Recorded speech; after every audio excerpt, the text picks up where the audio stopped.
All right, we live in this joint.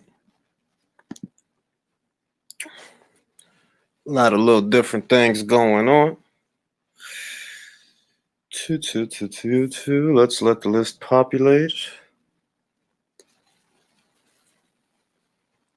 Let it populate. Big Dan was good. Tone was good. What is good, y'all? We're gonna get this going. What's good? All right, Mark. All right, Mark. I dig that. You know my feelings ain't changed. Boxing Monk was good. Castro was good. Dreamland was good. You know. So one thing that crossed my mind that I thought was very interesting is Derek James says Errol Spence has not done no sparring since the car accident. And I'm thinking, that is no bueno. Now, I don't know if this guy's saying that to try to sell a fight. He could be, because if the dude ain't done no sparring, why would you want people to know that? You know what I mean? Like, why would you want people to know that, yo, this dude has not done no sparring in 11 months and the fight is right around the corner? Why would you want people to know that? That's why I'm on the fence with it. Like, I don't know, man. He might have said that to help sell a fight, for all I know. You know what I mean? Or it could be that maybe he didn't do no sparring, not because his body's all messed up, but because of the pandemic. That obviously he wasn't going to do no sparring right after the car accident, but the car accident was in October. The pandemic hit in February, late February, March. So between those two things, he couldn't have did no sparring. There's that, but it still means the same thing. It still means, yo, you have not done no sparring. You ain't been hit by somebody in a while, huh? I don't know, Timmy. I don't know, Kevin. That's what Derek James said. And I'm thinking it could be the reason he didn't do no sparring is because, one, the car accident was at the end of the year, towards the end of the year, at the beginning of October. Two, the pandemic hit at the beginning of the following year, in late February, March. So between those two things, he couldn't have got no sparring done. But that still means the same thing, bruh.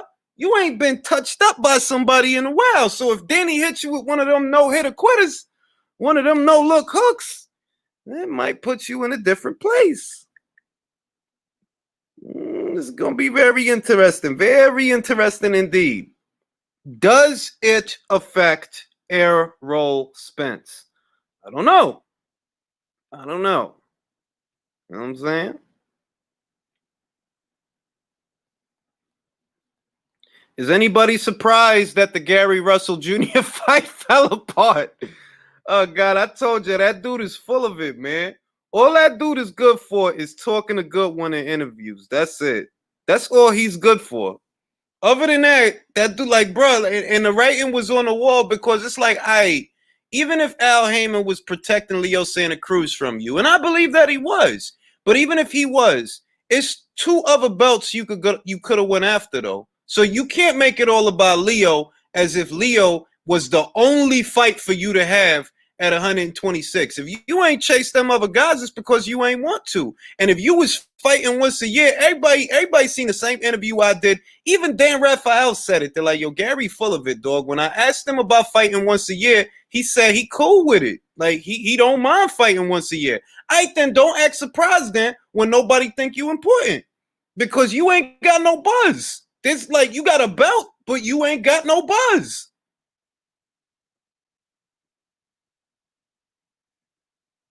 All right, what's goody, Kunta? What's goody, Eric? Intangible, Dreamland. That's right, Tanaka. You know what I'm saying? Like, how you gonna be? You gotta understand that, like, when we talk about the sparse schedule of activity that a fighter has, you gotta realize this: if your goal is to become a pay-per-view attraction or to become a big name, well, you ain't gonna do that fighting once a year. I could tell you that. And even fighting 2 times a year, that might not be enough. You know what I'm saying? A lot of cats is acting like they arrived already and then wonder why ain't nothing going on. Like, yo, dog, you fight once a year. People literally forget about you until your next fight. People forget about you. All right, what's rocking, Spade? Cool and Ring, what's going on? Nothing much, man. Talking about Gary Russell and how I ain't the least bit surprised that Devin Haney fight didn't happen. I knew that. I knew it wasn't gonna happen. I knew like, yo, he talking shit, bro.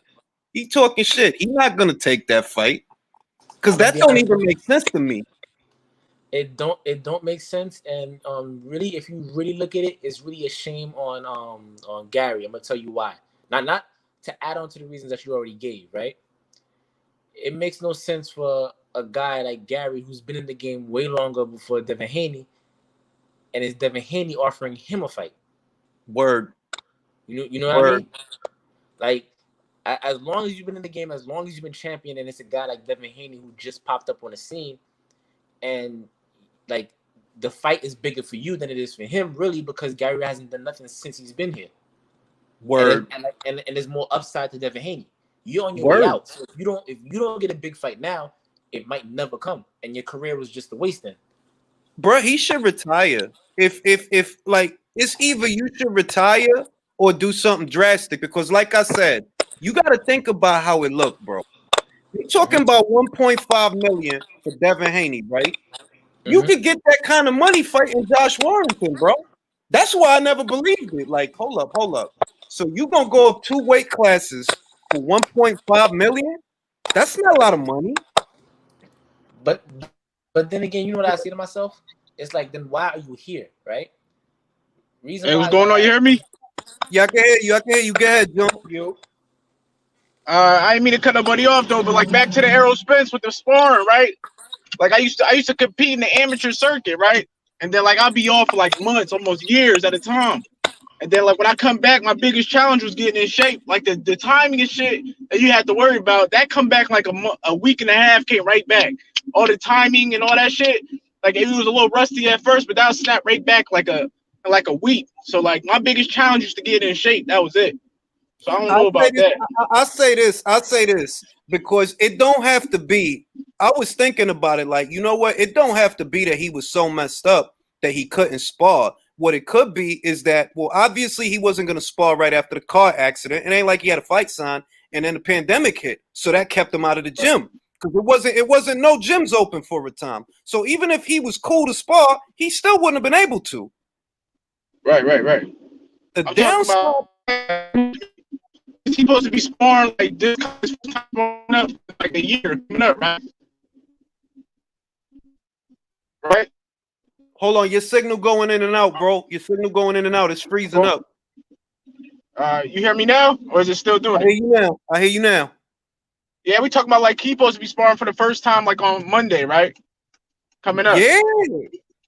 Yeah, but the only thing you have to worry about is the timing when you spar. And like the biggest thing about me when I used to take layoffs, crazy layoffs, like was the timing part, but that came back in like a week. Once you moving around with somebody, you start seeing shit again. Like it comes back fast. Especially if you got a lot of shit down, muscle memory already. It's not that hard. It's not that hard to get it right back. The question mark is, right? Because this is the question mark that Errol got. Everybody feel like they downplaying his condition, that like, yo, he might be worse than what they saying. And that's not something that we gonna know until the fight. Like, we literally not gonna know, like, yo, is he good? Can he still take a punch? What's his condition? We're not gonna know. Like, we legit not gonna know. So when you think about that, they're like, damn, we really gotta wait till the fight to find out where he at. And that he hasn't done no sparring in 11 months. I don't know, B. That shit don't sound good, yo. I don't know, B. Yeah. He's still what he like 30 years old, right? Yeah, he like 30. He should be all right. I mean, that's why I said, like, yo, every time I talk about that fight, I always say it. The star of the fight is the car accident, because that's what's making you like, yo, I don't know what's gonna happen. If you knew Errol is good, he was never in a car accident, he'll be the obvious choice to beat Danny. Like, you'd be like, yeah, Danny, he won't knock Danny out, but he'll decision Danny if it wasn't no car accident. But because it's a car accident, that's what puts the question mark on it. They're like, yo, we don't know. Maybe he get hit with something and he can't take it. Felix Verdejo had that big car accident and lost the first fight back. Yep, it was a motorcycle accident with Felix, though. It wasn't even it wasn't nowhere near like Like, when you looked at the car that Errol was in, bruh, it was destroyed. The car was destroyed, yo. I don't know, B. I'm contemplating buying that fight. I'm contemplating buying that fight. Because at the same time, I don't feel like supporting the BS either, man. I really don't. I'm buying this weekend's fight. That's for sure. That's a great card. I've been saying it. But Danny versus Errol, yo, y'all got to put on a good undercard or something, man. Y'all really got to, I don't know, man. Put Stephen Fulton versus Angelo Leo on it or something.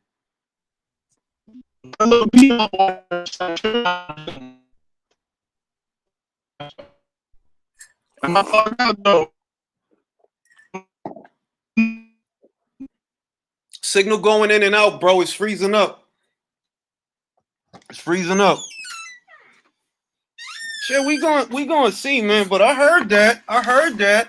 And I'm like, look, man, any way you slice it, whether the injuries from the car accident kept him out of the ring or it was the pandemic that kept him out of the ring, either way, that's not something that you want to hear. They're like, damn, dog, you haven't sparred in 11 months?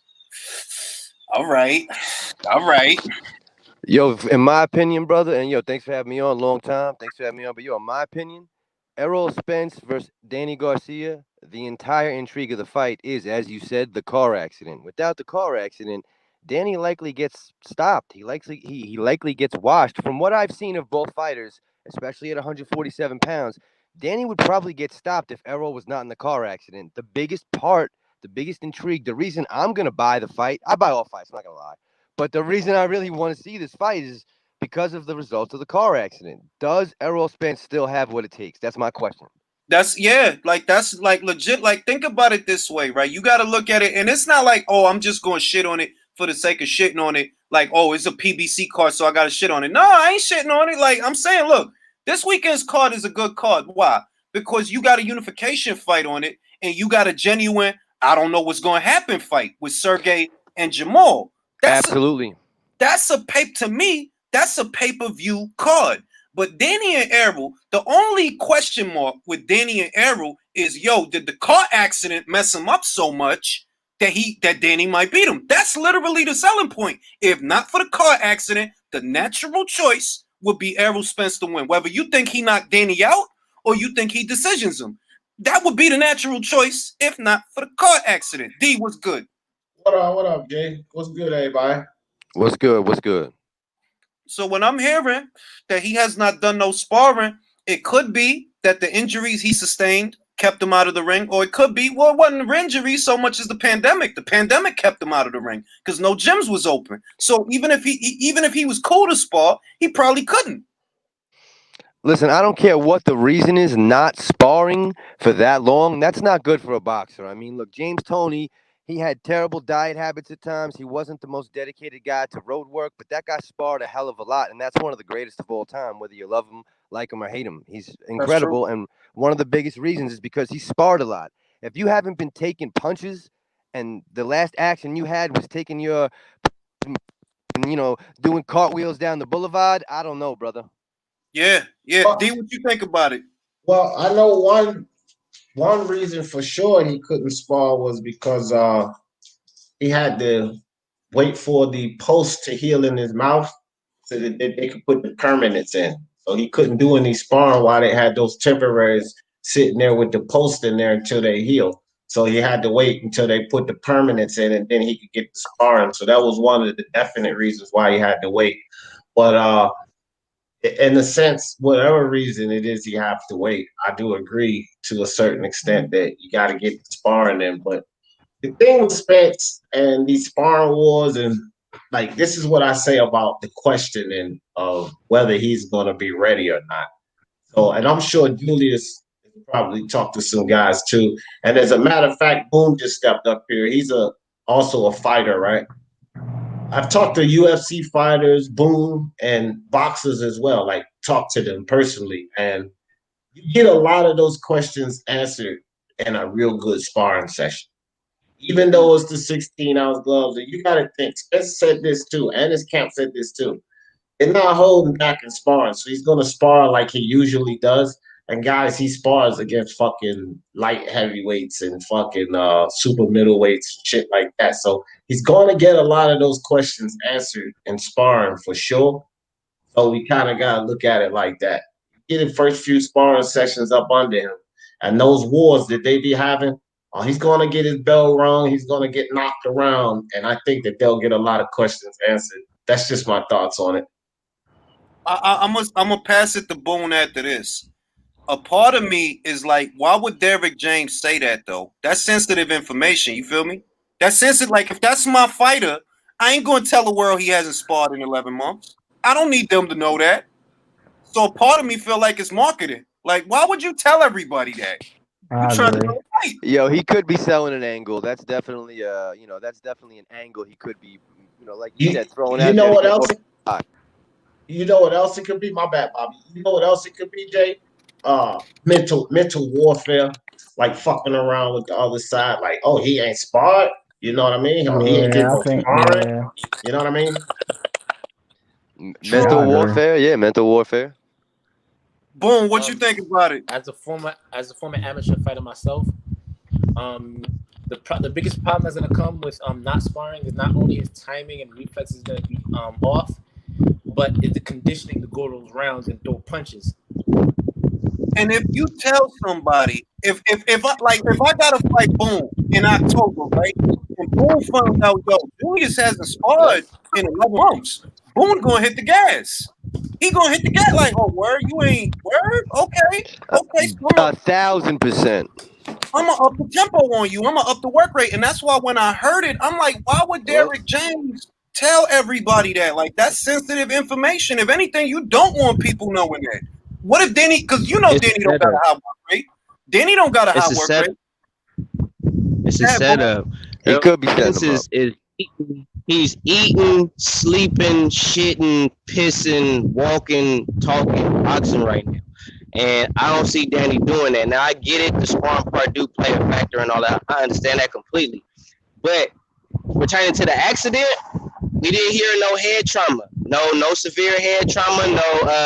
No head injuries. No nothing. Just a couple of broken teeth, some scrapes, some bumps and bruises, but no head trauma. So that's why I'm thinking that a lot of us is kind of like doing a little much when it comes to worrying about him how he's going to deal with getting hit when he didn't suffer any head trauma, unless y'all know something that I don't know. So I don't think, knowing what I know, I wouldn't worry about him as far as getting hit. What I would worry about is what you guys are talking about pertaining to ring rush from lack of sparring. But I also do think that Derrick James is setting it up because you don't tell no shit like that about your boxer. That's some old Tundi Ajayi bullshit. So there's a reason why they saying that they not sparring is I think they're playing a mental warfare game with that. Because I'm telling you, Errol's sparring somebody. He's sparring somebody.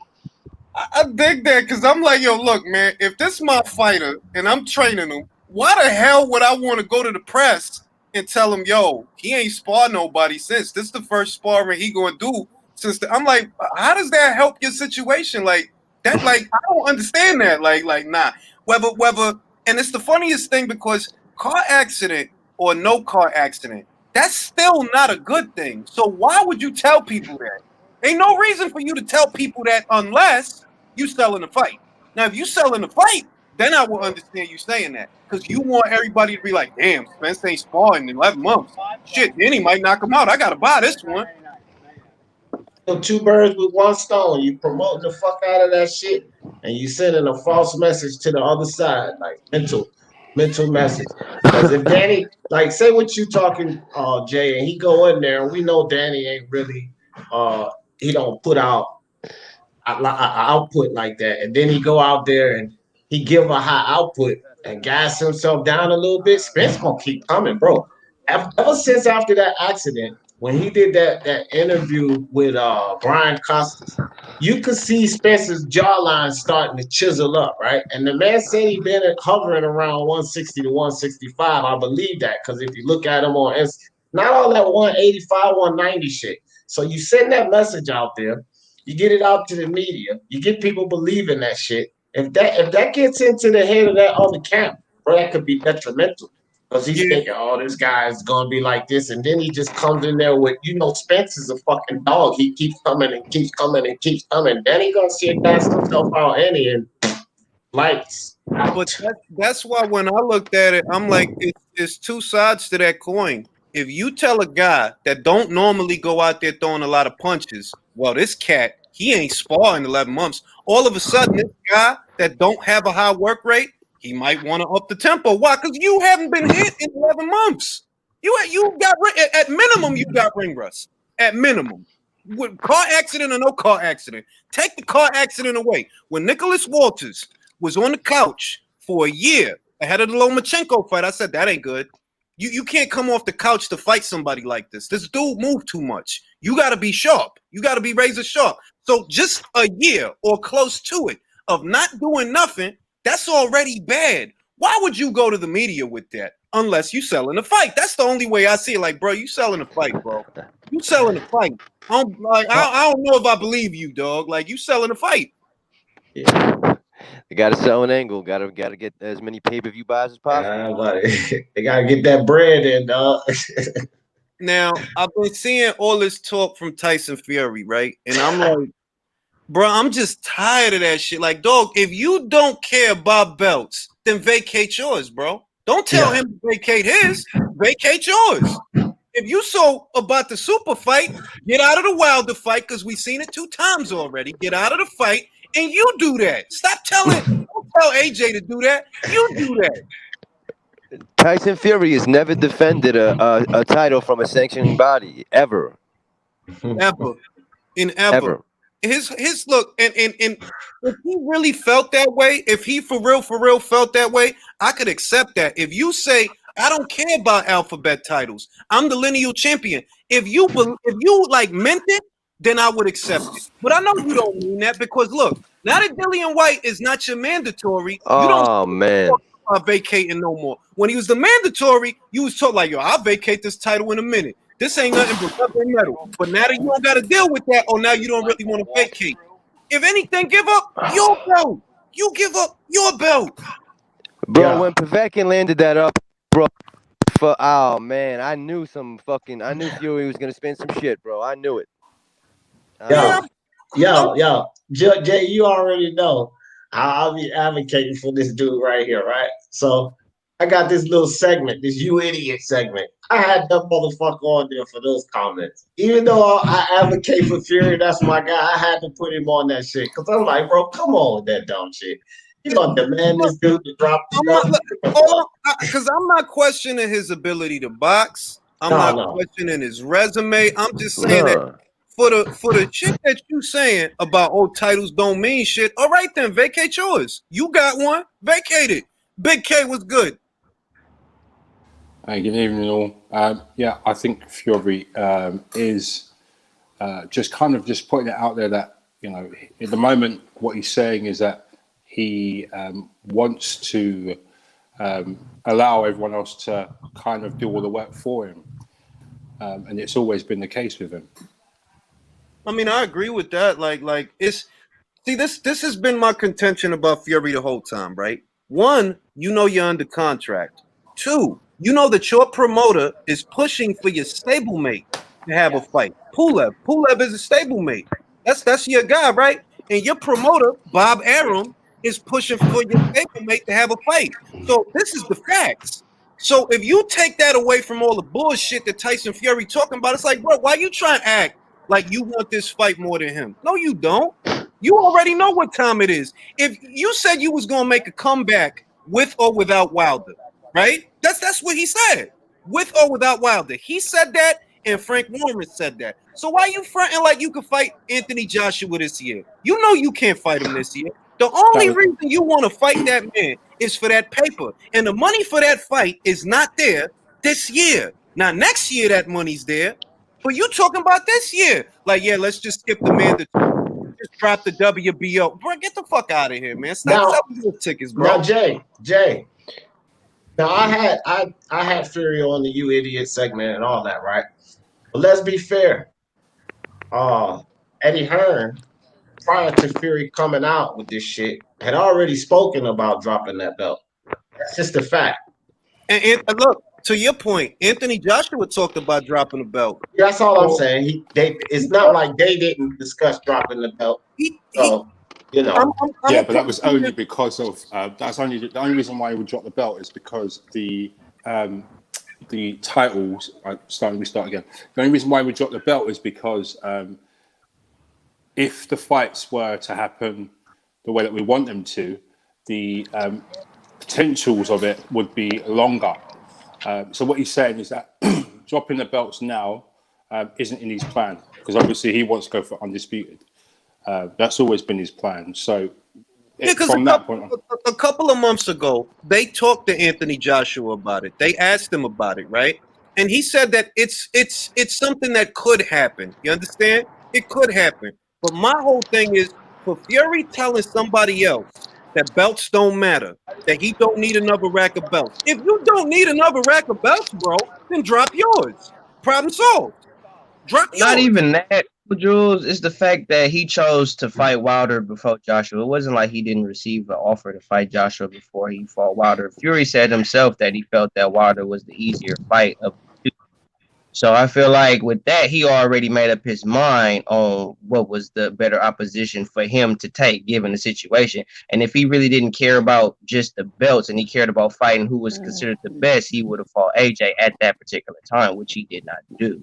So no, I never accepted that, and I heard it before, but I gotta come off of that. Here's the thing, boo. I get it, and I get what everybody's saying. Well, let's be logical about it. Wilder can't fucking box.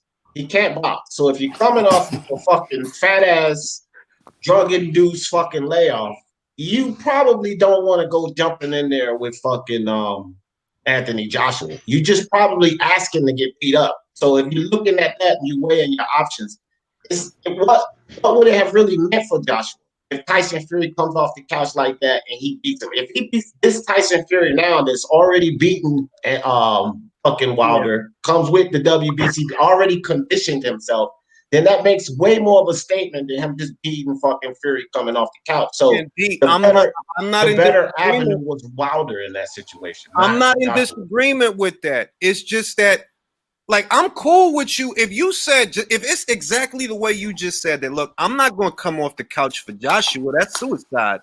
I'm going to come off the couch for Wilder because even though he hit hard, I know he can't box. So right.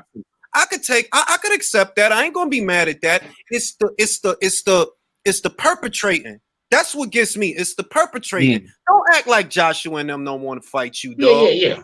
They told you, get fit, you fat fuck. They told you that, all right? They was already on your neck. You're the one that chose to go somewhere else. You decided to do that. Yeah. That's what I'm saying. That's all I'm saying. And it's like, go ahead, Dubois. I feel like with Fury, he did all that hyping up, all that talking, and just to fight Wilder. Like, even when he had the Wilder fight set up, he was still shitting on AJ. He was still talking about how I'm fighting the man that AJ won't fight and blah, blah, blah, blah, blah. It's like, wait a minute. Hold up. It's easy. That's always been the case. It's easy for him to say that. Thank you. That's what I was So it's like, and then he say stuff like this, and I feel like, and then he say the dumb shit by saying, like, now he's saying he's the real undisputed champion because he's won all the belts, but he hasn't held them all at the same time. He's a walking contradiction. He always has been. And if you look at what he says... It's like he's going to put his foot in his mouth sooner or later, and he's already starting to do that now. So I think this is the beginning of the end. I ran out of patience with him. Because there was a time when I loved his banter. There was a time when because I just liked what he was doing for the sport, that he gets you hyped. Even before he came back, when he walked in the ring with Wilder and they was yelling at each other, that was good for the division. That was wild. That was really good. That was good for the division. And he was still getting fat at that point, but I still liked that. But it's like, all right, your banter has reached the sell-by date for me. Because now you just talking to be talking. Like, bruh, for starters, why don't you address that Anthony Joshua offered that man $100 million? Before you go talking any of that, I fought the man that Anthony Joshua was scared. Why don't you talk about how they offered that man $100 million? Tell the whole story, why don't you? Tell the whole story. Look, let me tell y'all something, man. Julius, I still love it. And I will tell you why I still love it. Just because I'm a Fury fan. And I'm gonna break this down. Why I still love the fucking banter. Because this shit that Tyson Fury is doing, I just feel like this, and I said it in my video that I had him in the You Idiot video. I think that by this time, this shit should be expected. And it's so funny to me because this motherfucker ain't gonna change. He's gonna keep saying this dumb shit. He's been saying this dumb shit his entire career, but it's more and more or less, it's like WWE now. The bad guy sells. The guy talking all of this stupid delusional shit. That's what sells. Like you can expect what come out of his mouth. Take it literally, like you take what comes out of Bob Arum's mouth. Like you can't take none of that shit literally. Bob Arum will contradict himself in the next interview. Yes, right? he does. Yes, he does. Yo, in listen. the next fucking interview, he'll contradict himself, and that's how you look at the comments. If you look at the comments, from when Bob Arum was co-promoting Joseph Parker, and then you look at the comments after it's like, yo, they're like, come on, B, this was your fighter. You talking about fighting no open? This was your fighter, bro. Well, I'm telling you, dog, that shit is hilarious to me. This dude Fury started talking, even though I knew I was going to get him and make a You Idiot video. I was just fucking dying laughing, bro. Because I'm like, he is going to get people excited and angry, and that shit sells. The angrier that Floyd Mayweather got people, the more he sold. The angrier he got people, the more he sold. And I have to admit that I'll be falling for it, because if I just stay away and I look at it, that's Fury talking shit again. That's what he do. But when I'm in the news and I'm reading an article and I'm like, man, what the hell is he talking about? Like, what the hell are you talking about, dog? Like, fuck out of here. Like, you still under contract to fight Wilder. Your stablemate is supposed to fight Anthony Joshua. Why don't you drop your belt? If anything, drop your belt. If belts don't mean nothing, drop your belt. Yo, it's funny as hell because look, when I made the video, right, and I put it up and I posted it, it was actually the morning. I know you seen in your videos where I watched like fucking 18 of them because I've been so busy. So I did the video, and then I listened to your video about it, right? And bro, I was fucking on the floor. I was like, this nigga Julius mad as fuck. I was. Yo, legit, like that wasn't even, I wasn't even playing on. Like, I was legit mad. Like, yo, if you don't care about belts, because you stay saying that. Oh my God, bro. You had me fucking crying. I got tears now. Jay, no, sorry. I listened to that video and I was crying, Jay. I ain't even gonna lie, dog. Oh, Jay, man. sorry, I'm gonna need to jump onto my iPad and I'm gonna come back in, yeah? All right, I got you.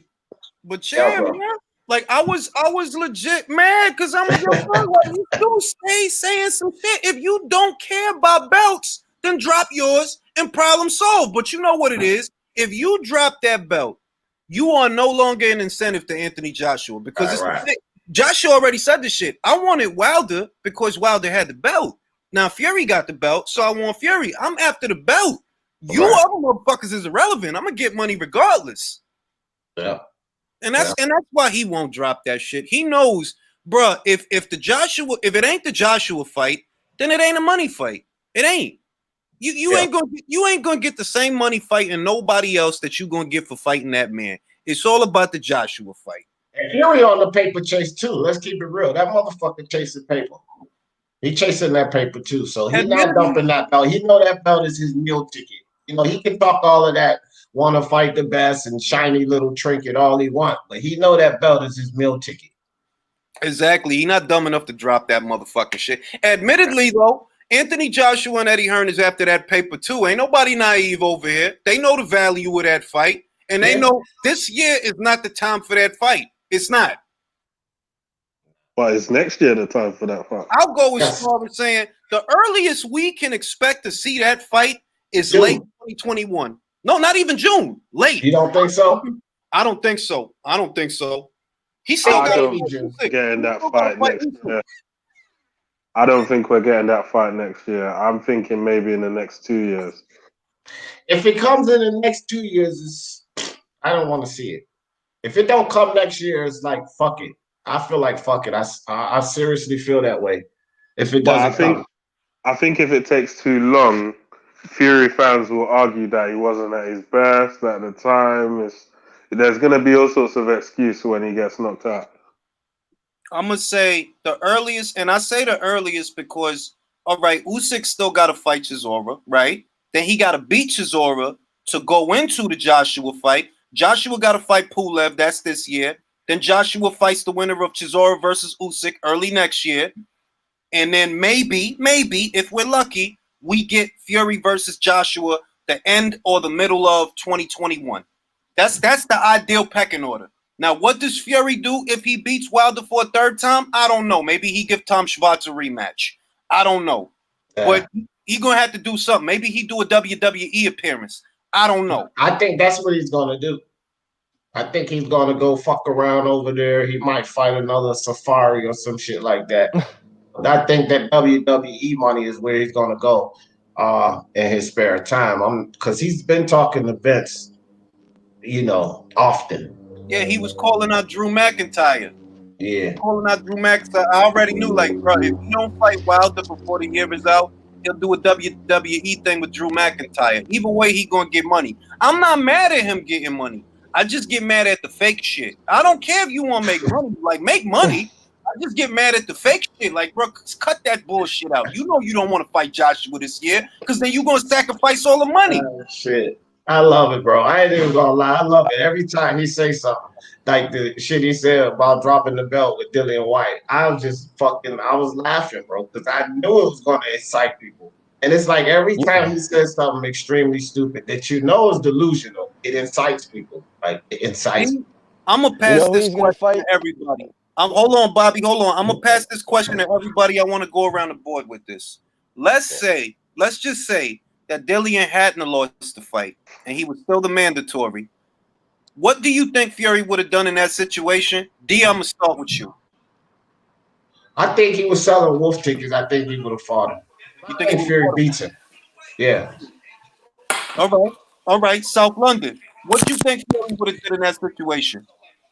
I think their whole organization wanted to drop that belt, so I think they would have dropped the belt. Personally, you don't think he would have fought him?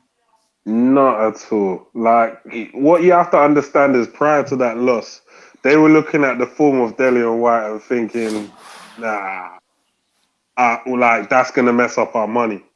And 100%. To be honest, why would you want to fight a guy that could potentially mess up your bag? And also, like, the height difference, it's not in favor of Tyson Fury. He could have potentially got Povetkin by Dillian Whyte.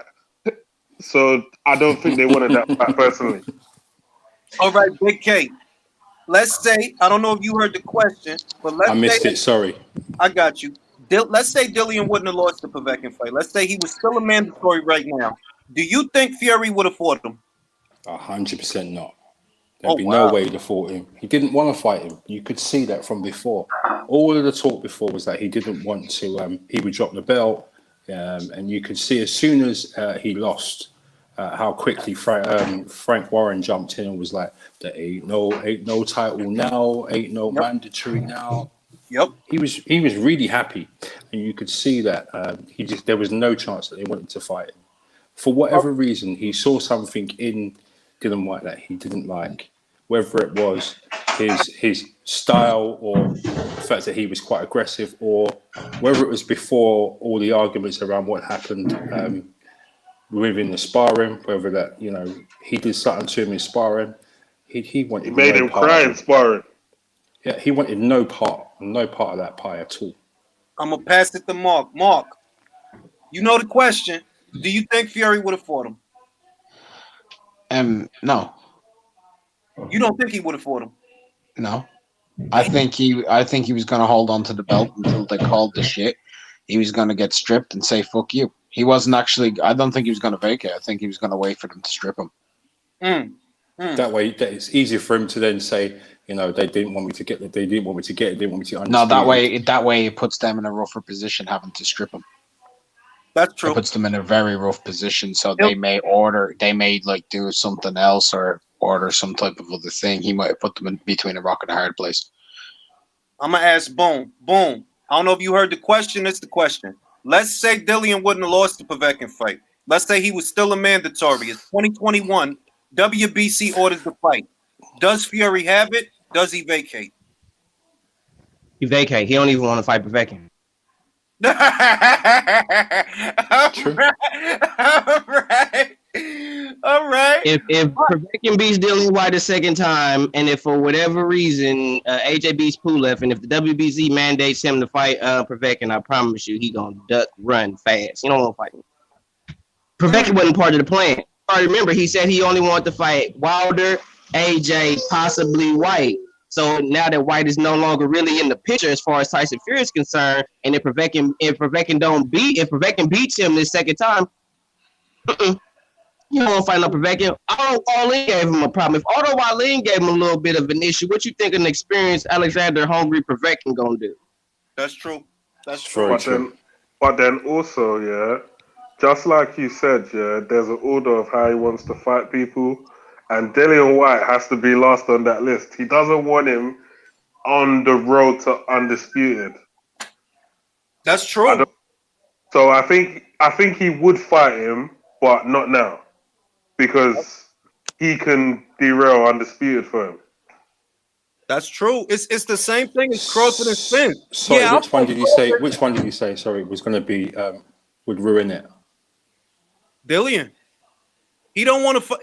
What he said was Fury doesn't want to fight Dillian en route to the undisputed. Perhaps he fights him afterwards, but not during or before. And coincidentally, that's the same thing we're seeing at 147 with Errol Spence, Terrence Crawford. Yeah, I'll fight him. But I'll fight him last. I'll fight him last. Low Can I key. say something about Julius? Go ahead. Because I think other people may have a different perspective than me. I think Fury don't want to fight Whyte. It's not because he's afraid of Whyte, like some of the other guys have said. I think he doesn't want to fight Whyte because Fury wants to get out of this game quick with the maximum fight. That's all. That's what he wants. Whyte's not a part of it. I think he just wants Wilder, then Joshua, and he's out. That's literally it. I agree. I think he can make good money fighting Whyte. Yeah, Bobby. I don't think Fury would have fought Whyte if the fight was ordered, February 2021 or, immediately after this third Wilder fight that really nobody gives a fuck about. But excuse my French, but really, I don't think Fury would have fought Whyte at that point. And there's a few reasons why. Number one is that, Dillian Whyte, he's a tough knight. He's a hard out for anybody. And even if Fury beats him, I'm not saying Fury is afraid of him, but he would not want to risk that much. He probably would have vacated WBC, went into a bigger money fight, attempted to, with Joshua with the least amount of damage and the least amount of risk between him and the money. That's the simple reason. But are we trying to say that Whyte's a pay-per-view fighter in the UK? Like, the bag will be there if he fights him. Yeah, but you see how Fury. Hold on, wait. You see how Fury feels about fighting in the UK. He started this year off saying he turned his back on the UK. He don't want to fight over there. He want that Saudi. Yes, he wants to fight in Saudi Arabia against Anthony Joshua for $100 million. That's the goal of Tyson Fury. Look, all right. I want to say something. Mark had a point earlier. Let me jump in there right quick, bro. Real quick. On what Boone said about, he said, not fighting Dillian Whyte unless he has to. And then on, I don't know my man right here with the mask, but what he said as well, right? A combination of both of these guys. This is why I say he would have fought him, because, that's what it was. He was saying that, he's chasing the bag. Listen, without that fucking belt, he ain't getting Joshua. So if it came down to him not getting Joshua, he would have beat Dillian Whyte up. I don't think Dillian Whyte beats him. Bro, he would have talked the onlyest motherfucking shit. He would have played. Stripped him. Bear in mind, the IBF wasn't wrong. They wasn't wrong. Glaskov is your mandatory. Just because you made an agreement with Vlad, we don't give a fuck about your agreement. Glaskov is the mandatory. He made himself out to be a victim then, and he would have did it now. If they would have stripped him, he'd be like, the WBC is persecuting me. I'm a victim, me, poor me. That's what he would have did. I don't think he did it before, so why wouldn't he do it again? Yeah, I don't think I really don't think he wouldn't fight that dude because, and I believe like Big K believes, like South London believes, there's something about Whyte that he does not like. And maybe it's because Whyte, if they get Dillian in the ring with you, it's going to be different. You know he gonna go balls to the wall. He gonna gamble. Your whole style is not gambling. Your whole style, when you in your element, when you at your best, you boxing behind your jab, sticking and moving. You could come forward on Wilder. You could do that to Wilder, but you can't do that. Like I really can't see him doing that to like a Joshua or Hrgovic or somebody. Nah, I don't see you doing that with them kind of people because them kind of people like that. They go for that. Wilder, you put him in a different place when you did that to him. He not used to that. He need to get full extension on his arm to knock people out. But if you all in his chest, he can't do that. Now, Joshua got hooks. He got uppercuts. He don't need to extend his whole arm to knock you out. So you try that on him, you might catch a clean uppercut. Jay, do you think that Fury believes Joshua beats him? This is the fight. This is the fight he wants. To put it concisely, yes, he knows that. That's why you went for Wilder. You went for Wilder. There was more money in the Joshua fight. You went for Wilder. I disagree with that. I got to tell you why I disagree with that. Yeah, hold on. So Jay, you telling me real quick, B. So Jay, you telling me that in the same breath you guys are saying that he only wants to fight AJ because he don't want to take risks. He just wants to take this fight. So you basically telling me he wants to take this fight knowing he's going to lose. No. He knows what the risks are. He knows what it's not, oh, I'm going in with Joshua for certain defeat so much as I know this is the riskier one. Look. I'm going to give you an example. I know y'all don't follow boxing, right?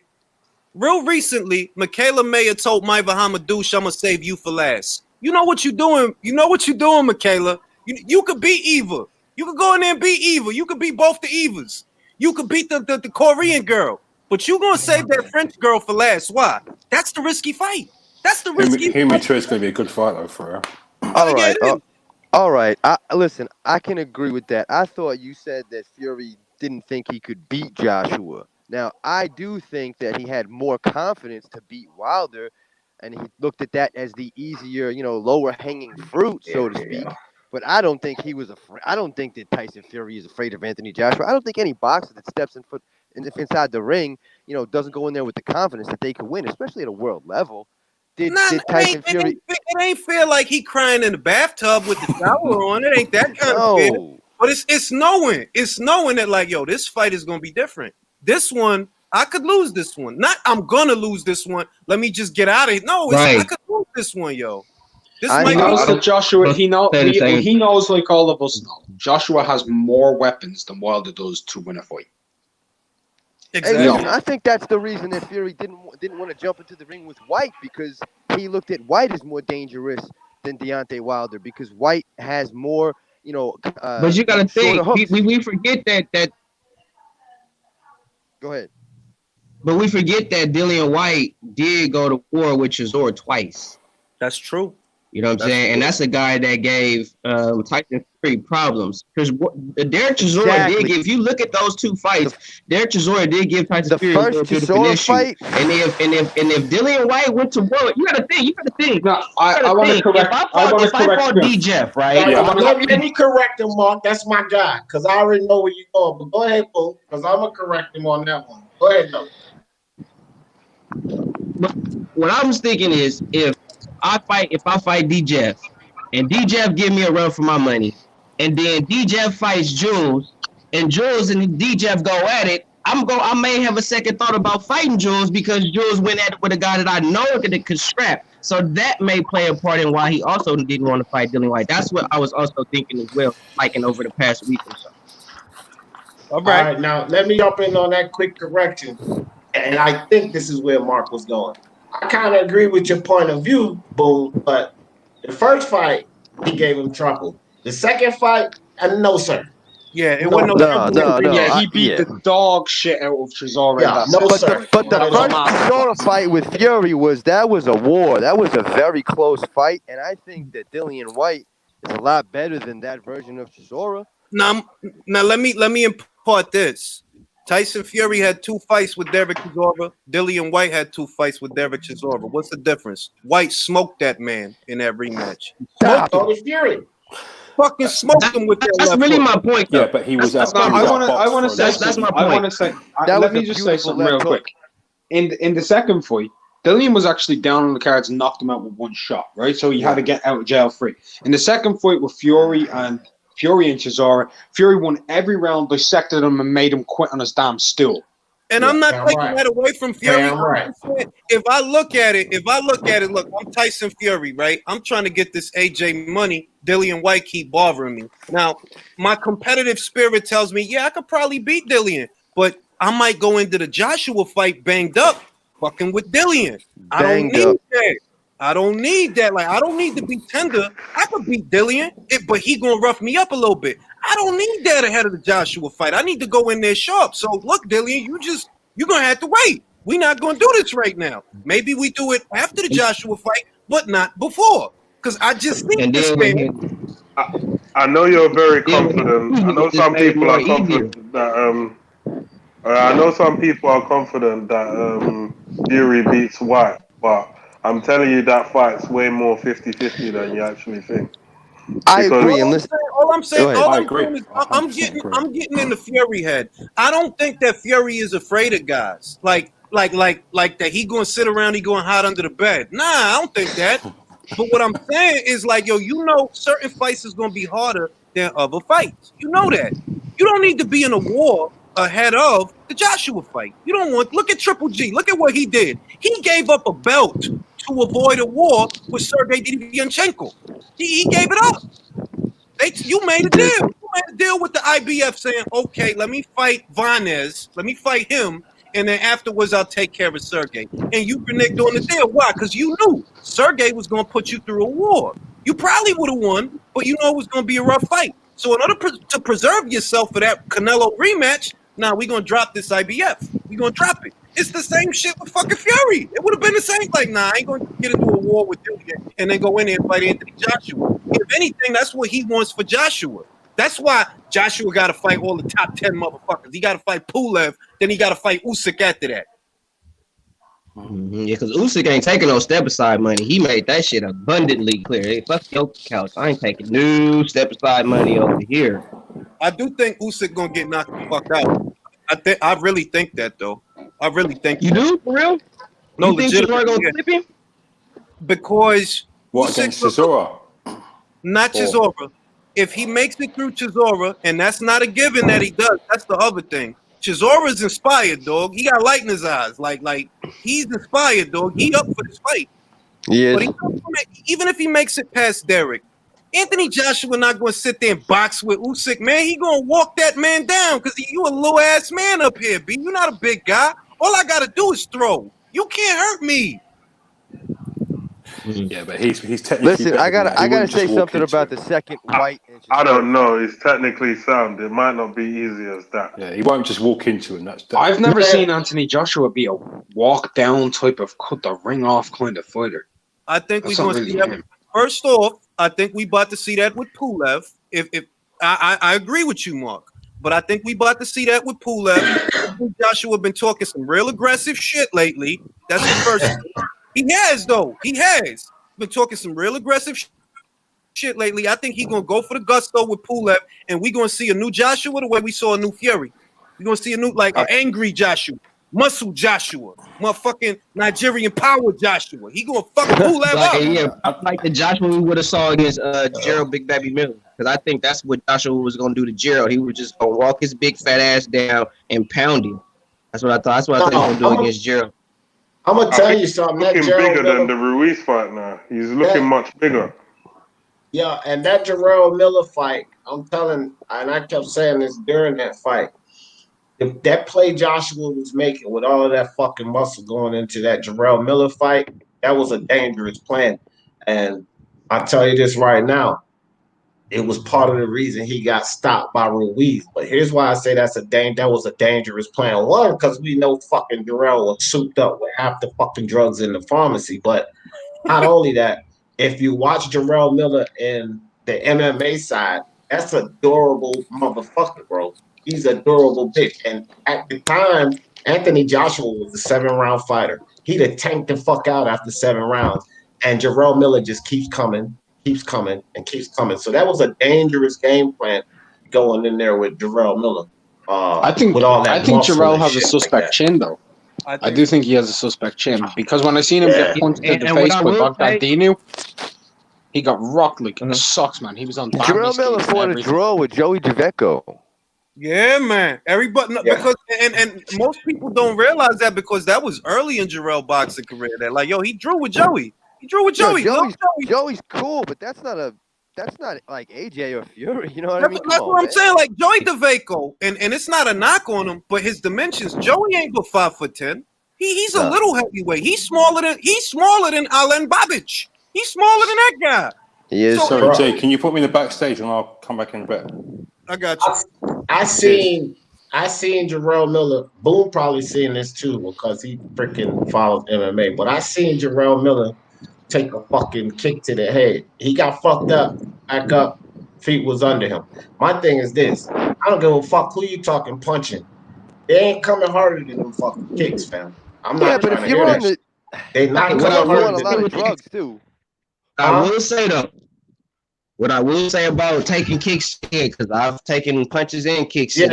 You taking kicks. What I will say with that is, it's a different thing when you fighting in a sport where these dudes are masterful at punching. Like that's what they do. Like they punch shit, and you fight a kick. I'm just telling you right now, boxers punch harder than kickboxers. Facts.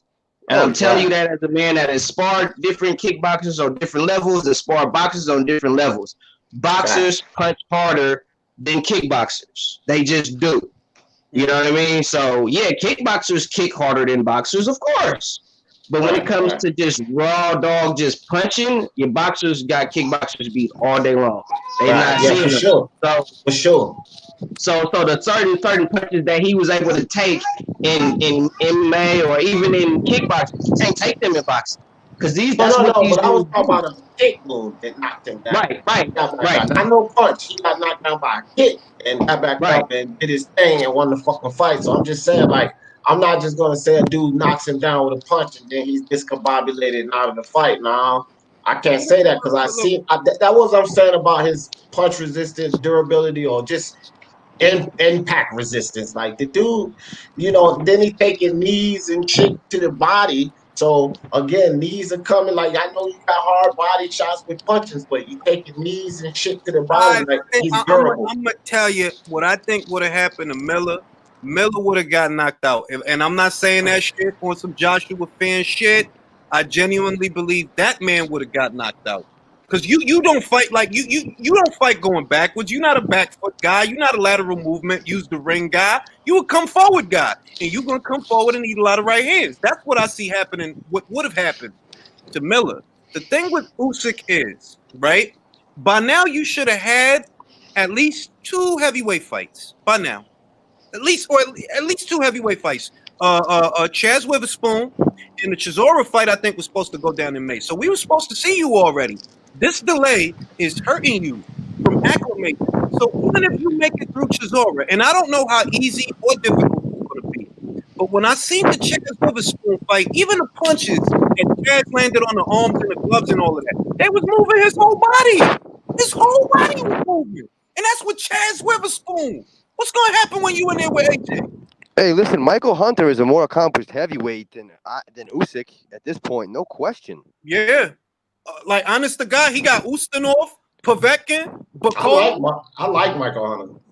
Bro, Eddie need to re-sign that dude. Michael Hunter's a man without a country. Nobody wants him because he doesn't have like a lot of pop, and nobody wants to fight him because he's dangerous. It's kind of like the old Marvin Hagler, good, and he's southpaw. Nobody wants to. It's the same thing with Hunter.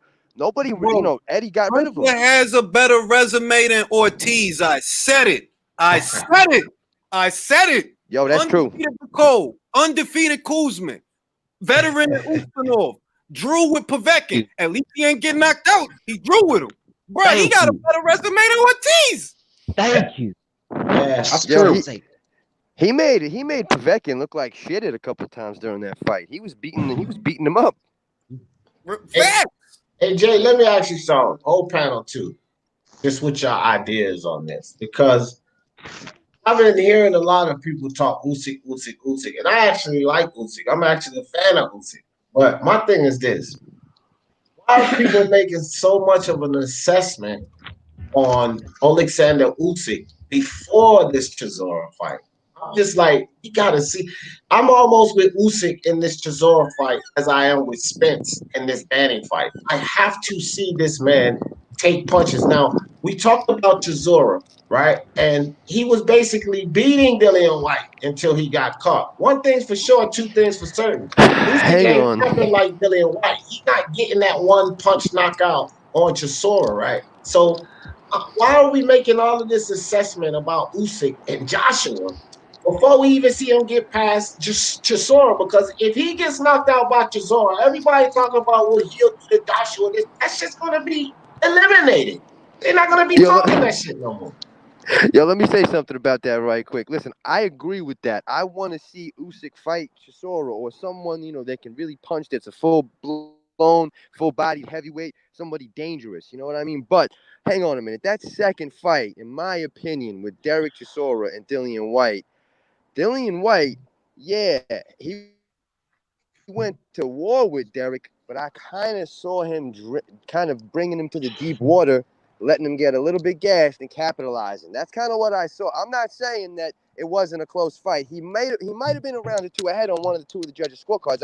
I think you're right. I agree with that. But it was close. And if it goes to full 12, I don't know if they give that decision to Chisora, but I think that Whyte lined him up, took him to the deep water, and drowned him. That's my opinion on that second fight. This is what I'm gonna say about Usyk, right? And I love the guy. I love the guy. But at the end of the day, as a gambling man, I'm not sure you beat Chisora. I'm literally not sure, right? I'm not sure either. No way. So if it go from I'm not sure that you beat Chisora to Joshua, bro, I look at that. Joshua gonna knock you out, bro. Gonna knock. Can I Why? play the devil's advocate? Can I play the devil's advocate though? Go ahead. What I would say is what we aren't taking into place is Usyk, in my opinion, aside from Tyson Fury right now, has the best feet in the heavyweight division. Yes, but this is the thing, right? He ain't got the size, bro. There's no way. But he's not gonna get hit with the same stupid shit, Jules, that most of the average heavyweights get with. That's what I'm just gonna play the devil's advocate. I'm playing devil's advocate with this. All I'm saying, right, is if Usyk is in there with a moderately sized median height heavyweight, which is about 6'5", right? Usyk don't got a lot of reach. He has to be within striking distance in order to do anything. Can you avoid getting hit for 12 rounds by the upper echelon guys? I don't know that. No. He got hit by guys with him, though. That's what I'm saying. Like, just look at his face after the Witherspoon fight. Look at him. I'll say this. Usyk's always been much better when he's on the back foot, right? I'll say he's always much better than he's been when he's on the back foot. All these guys need to do is go in and take center of the ring and play counterpunch with him, because eventually they're gonna land some shit on him. Like Chisora's gonna walk him down. He could end up. I think he could go the same way Caballel did with Chisora. I know people will be like, Chisora comes in differently in every fight, whatever. But with someone like Joshua, right? All he needs to do is do Witherspoon's game plan. That's it. That's it. The other shit I'm gonna say is too. I don't think that Caballel got the credit that he deserved for what he did to Chisora. No, everybody tears that shit down and says Chisora was eating too much. He didn't even want his trainer with him. This crap. He didn't care. He didn't give a fuck. Caballel schooled Chisora. Deal with it. You haven't seen a Geet Caballel in action. Like, no, he don't hit that hard. He don't have the biggest punch, but he has great feet. He has great movement. He could be a somebody. And he's a great moonshiner. Shoe shiner. Great shoe shiner. Yeah, like, bro. So I'm like, look, Caballel has proven more to me as a heavyweight than Usyk has, and I'm not knocking Usyk. I like the dude. I'm just saying that, like, yo, dog, when you fought Chaz, you were kind of getting pushed around a little bit. You was, and that's Chaz. Like, what would happen if if Alexander Povetkin landed an uppercut on Usyk like Povetkin landed on Whyte? What would happen if he hit the deck, bro? I'm pretty. Look, I want to just say something to that. I think nearly everybody gets dropped or stopped by that shot. That's a perfect punch. Yeah. Except Fury. Okay. He's too tall. Hold on, Bullshit. though. Hold on. If Fury What, gets hit what with that, about he's a sleeping real as good well. left hook No, he's from too from tall. Chisora, or a Different real good left leverage. hook from White? You know, a real good left hook from one of those guys, right on. You know, that maybe doesn't stop one of these other guys. Like, you know, like for example, got hit with a left hook from Dillian Whyte, and yeah, he was stung, but he didn't even fall down. All right, Bobby, to your point, I'm gonna give it to you like this. If Dillian landed the left hook on Usyk that he landed on Chisora in the second fight, I don't know. I don't know that Usyk gets up, bro. I don't know. Okay, Jules. What if White lands the left hook that he landed on Joshua in their fight? But it's the same principle, and the height differential. This is the main talking point of Usyk, isn't it? We don't know. We just don't know. As a pro, we've never seen this man so much as hurt. Yeah, but we've seen him tagged up. We've seen him in tough fights, but hurt. I've been in that situation more times. They're like, "Oh, I never seen him hurt, bro." Everybody gonna get hurt sooner or later. Everybody lost their mind when they seen Triple G hurt.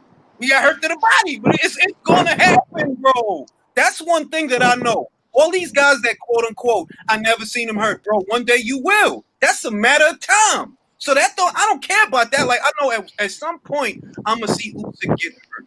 The real question is, can you go 12 rounds without getting hit with a hard shot? And I say, nah, that's you gotta be Neo, bro. Look, they call Lomachenko the Matrix, and he get all touched up. And he little. He hard to hit. He little. You telling me Usyk gonna go 12 rounds skating around the yeah, I don't know about that, dude. Not with them big old heavyweights. No, I don't know about that. I'll wait to see how it pans out because he's very interested. Because I like his attitude. I like his attitude. I like his character. I like his confidence. I like his skill set. I like his skill set. I like his feet. I like that he's a southpaw. I like when he says, Derek. I like all that shit. I'm coming for you, Derek. I'm Ram. Yeah. I like Usyk. I actually think he got better footwork than my guy Fury, to tell you the truth. I like Usyk, but I think just that size, bro. I think he got better footwork than Fury. I think he got the best footwork in the heavyweight division. I think he has better footwork than Fury now. I think Fury pre all the weight loss, when he was fully active, like the Fury who fought like against Vlad or the Fury who fought Hammer, his feet were a lot better than they are now. You can see that. Fury's feet have slowed down. They have slowed down. Imagine these big guys tying low Usyk up, getting into a clinch and leaning on him, putting all that body weight on him, round that ground, getting hit in the arms. Even what don't get through hurts. Even what doesn't get through, it's going to hurt your arms. It's going to hurt your elbows. All right? But he's an interesting acquisition, isn't he? Because we do know he's a very talented guy. So he's interesting. Yeah. He's interesting. Even though these guys are capable of knocking him out, I think he's capable of beating a lot of guys. I think he's capable. Doesn't mean he is. I think he could get knocked out by any of these big punchers. Any of them. But that is the heavyweight division, isn't it, Julius? It takes one punch. That's what it's marked. That's always been heavyweight. Has a better chin than Usyk. Garcia has, and he might prove to be a more durable heavyweight than Usyk because he was killing himself to make cruiser. He was killing. Well, you know something, Julius? I'll agree with you. The second Garcia decides to get into the ring, because he's been dehumanized by Usyk. That man hasn't gotten into the ring since. Yeah. I mean, that's fair. Then that is fair. It's been 2 years, right? For real though, it has. Like low key, it has. It's been 2 years. Look. Iron Kong. I concede that Garcia doesn't have a lot of reach. Neither does Alen Babic. A lot of these guys don't. Everybody. Neither does Usyk at heavyweight. Yeah, Usyk don't have long arms, man. Ain't he like 78 inches or some shit like that? Yeah, he's a 78-inch reach, 6'3". He's down at the heavyweight division. A lot of reach, man. He's down at the heavyweight division. When we talk about the best guys, he has the disadvantage on reach with the best guys, all of them. And it's his durability that I look at. That's what I look at the most. And like, look, even hypothetically speaking, not that they're going to fight because I know that they're not, but even an Alen Babic against the Usyk, right? That still has the potential to be interesting. Why? You know what Alen is coming to do. Alen is not coming to box, bro. He's coming to take your head off. If he gets through with something, can you take it? That's the question. Because this is the heavyweight division. They ain't got to hit you but one time. This ain't You know what's cruiserweight. really interesting though? Like we're talking about like Chisora getting Usyk ready for like the bigger guys and all this shit. Chisora's shorter and has a shorter reach than Usyk. That's true. But you know, but what's not in question is the wars and the people that Chisora has fought. That's why we look at him like that. Chisora can bang too. He can Win, lose, or draw, best resume in the heavyweight division. Yeah, I looked at that too because there was a picture of them. I believe they were in Saudi, both Usyk and Chisora at the Joshua Ruiz rematch. I think that's where they were. And side by side, Chisora, as far as height, he looked smaller than Usyk. But at the end, Chisora had these wars. He didn't. Yo, Chisora has experience at heavyweight. Well, Derek I Chisora disagree with win, lose, or draw Vitaly that Klitschko. Chisora is the best heavyweight. I think Povetkin, resume-wise, is best heavyweight. Resume-wise, win, lose, or draw. Do you know Chisora's win, lose, or draw resume? Do you think 12 rounds with Vitaly Klitschko? He's been in there with Tyson Fury twice. Ajit Caballel, Dillian Whyte, Vitaly Klitschko, David Hay, prime Going David the Hay. distance with Vitaly Klitschko was ridiculous. Yeah, that is nuts. Kubrat Pulev. I mean, this man's fought a fuck ton of people, bro. I wouldn't bet $100 at 1,000 to 1 that Usyk would survive 12 rounds with Vitaly Klitschko. I'm sorry, I wouldn't. No. You better not even say their name in the same sentence, bro. Say his name with Vlad, and I like Vlad, but say his name with Vlad. With Vitaly, bro, Usyk not leaving that ring unless he on a gurney. He'll leave in a gurney. Fucking way, exactly. Even on a stretcher. Crazy, and that's my point about Usyk. That's all I'm saying. His durability, I don't question his ability to box. But you're essentially telling me that this dude could avoid a big right hand or something like that for 12 rounds? That's hard to believe, bro. That's real hard to believe. There's only one way to know. We have to see it. Yes, questions at heavyweight have to be answered in the ring. When the red light is on. On a real fight. Because let's, for example, look at last weekend. Look at the top ranked debut of F.A. Jagba. Ring against that guy on PBC shows. He gets in there with a on a top ranked show, and he goes the distance with someone that was a fair fighter. I'm gonna just say this: a lot of guys have been shitting on my guy F.A., and I understand that. I'll take the lumps, but all I'm gonna say is Rome wasn't built in a day. All right, that was his first fight. That was his first fight under the top rank banner. That was his first fight under K. Karoma. He's still working things out. I haven't lost faith in. I didn't shit on him. I didn't shit on him. I said that, and before he got to top rank, guys were running out of the ring. Guys were folding up. And he might have won every round of that last fight, more or less. I mean, his jab was good, but he did not look like, the next big thing. He didn't look like a dangerous guy like he had looked in the past. But I agree with you. I kind of like him. Remember, he got dropped by Kaladze over there. Yeah. And I think low key, I think that's a part of the reason that he got I think that he felt, ain't nothing happening for me over here, B. Like I'm regressing over here. I gotta get out of here, whatever. That's true. That's who's his trainer? Who is his trainer, Jules? Who's his trainer? Ronnie Shields. Ronnie Shields, B. Ronnie. So what is going from a different promoter going to do as far as is his No, he's trainer too. He's with K. Karoma. Yeah. His old trainer under PBC was Ronnie Shields. His new trainer. Hold up, y'all just sprinkled me real quick. You mean to tell me that it's just trainers that's hooked up with these promoters as well? Like because he's leaving PBC, he's leaving his trainer. Yeah, bro. Really? Yeah, for real? Bro, what top ranked fight is Ronnie Shields trained? Oh wow, bro. Think about it, bro. What top ranked fight? He don't train no top ranked fighters. Nah. Yeah, there's different. PBC really is an island. Look at Golden Boy right now on the zone and everything. Yeah, all of their Uzbeks. Where are they all fighting right now? Out of Joel Diaz's gym. That's legit. It's trade secrets, bro. Trade secrets. PBC is an island, bro. Ricardo Montalban tattoo. The plane, boss. The plane. It's a fucking island, bro. Did you just say Ricardo Did you talk about tattoo? For Carl And Mr. Roy? I'm talking about, dog. They selling fantasies over there. Brandon Figueroa think he a champion over Welcome there. to They selling Pepsi Yeah, fantasies you over stupid, there. man. Oh They selling shit, fucking tattoo. fantasies over there, bro. The plan. The plan, bro. The plan. Hey, don't make fun of Chiquita Gonzalez. Come on now. I'm just saying, bro.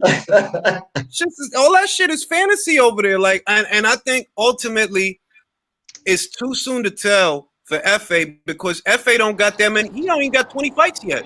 He don't have 20 fights yet. And this is his first fight under K. Karoma. It was his first fight under the top rank banner. I'm going to give him another 2 fights, just like I did for Oscar Valdez.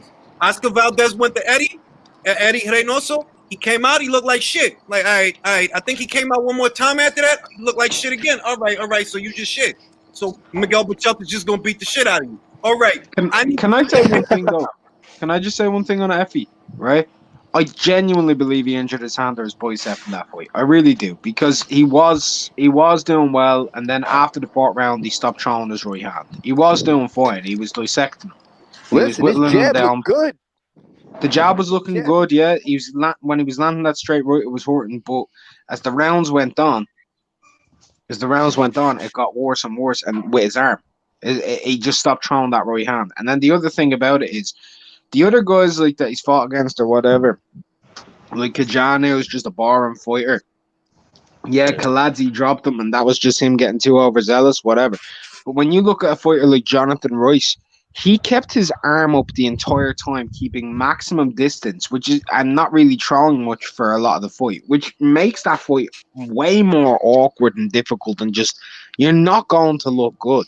You're just not going to look good. So he's basically Malik Scott in 2020. Malik Scott.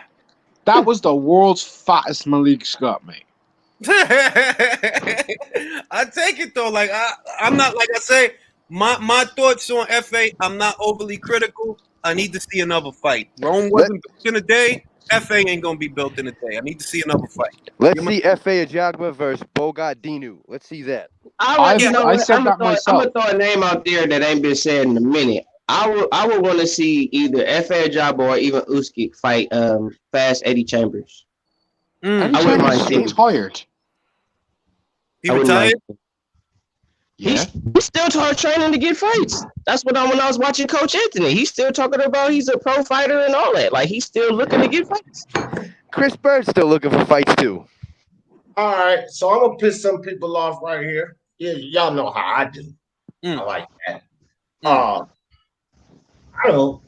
not convinced yet of Daniel Dubois, and I don't think he's too much farther ahead of Ajagba. Oh, okay. I'll take that. But you know what I'm gonna say to that? The difference between Daniel and FA is a grown ass man. Little old Daniel, he only 22. So you gotta give him that. They're like, yo, he young. He don't come from a deep Olympic amateur background and nothing like that. He a young kid, but he still got a lot of upside. FA, unless I'm mistaken, wasn't he an Olympian? He was an Olympian. Very low amounts of experience, though. Still, it's he has something that Daniel don't have. Daniel is not an Olympian. He don't come from that. So I ain't even gonna put him in the same shit. And Daniel's like 10 years younger than he was, something like that. He like 7. I haven't seen FA in a fight like Daniel had with Nathan Gorman. That was 2 undefeated world level. That's I ain't gonna Gorman, man. Actually, I'm gonna preface that. Ali Aaron Demirizin as a pro and as an amateur was more proven than Nathan Gorman. Yeah, Nathan Gorman, like, he ain't that big, B. No, look, y'all gonna stop shitting on Nathan. First off, no, I love Nathan. I'm just that's not shitting. Ali Aaron Demirizin, who had competed at lots of games, Mediterranean champion, multi-time national winner in the amateurs. This guy is actually a legitimate amateur. I gotta be honest about that. Okay. He said, enough. Everything he said.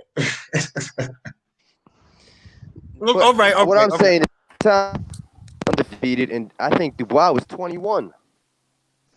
That's my point. That look, I don't read a lot into Daniel beating Nathan Gorman. I'm just saying that was a coming of age fight. That's what that was. That's a coming of age fight. They couldn't unbeaten prospect in there with unbeaten prospect, and you passed with flying colors. The same way that Anthony Joshua passed with flying colors when they put him in there with Dillian Whyte. That was like his coming of age. So I see the consistency.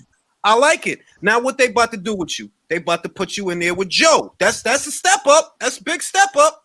But I believe in Daniel Dubois. I believe in that. He don't have a neck, that kid. He has no neck. Head, shoulders. Yeah. He definitely got FA on the power. That kid's got power. He's definitely got FA there. But I just don't like he's ahead of FA.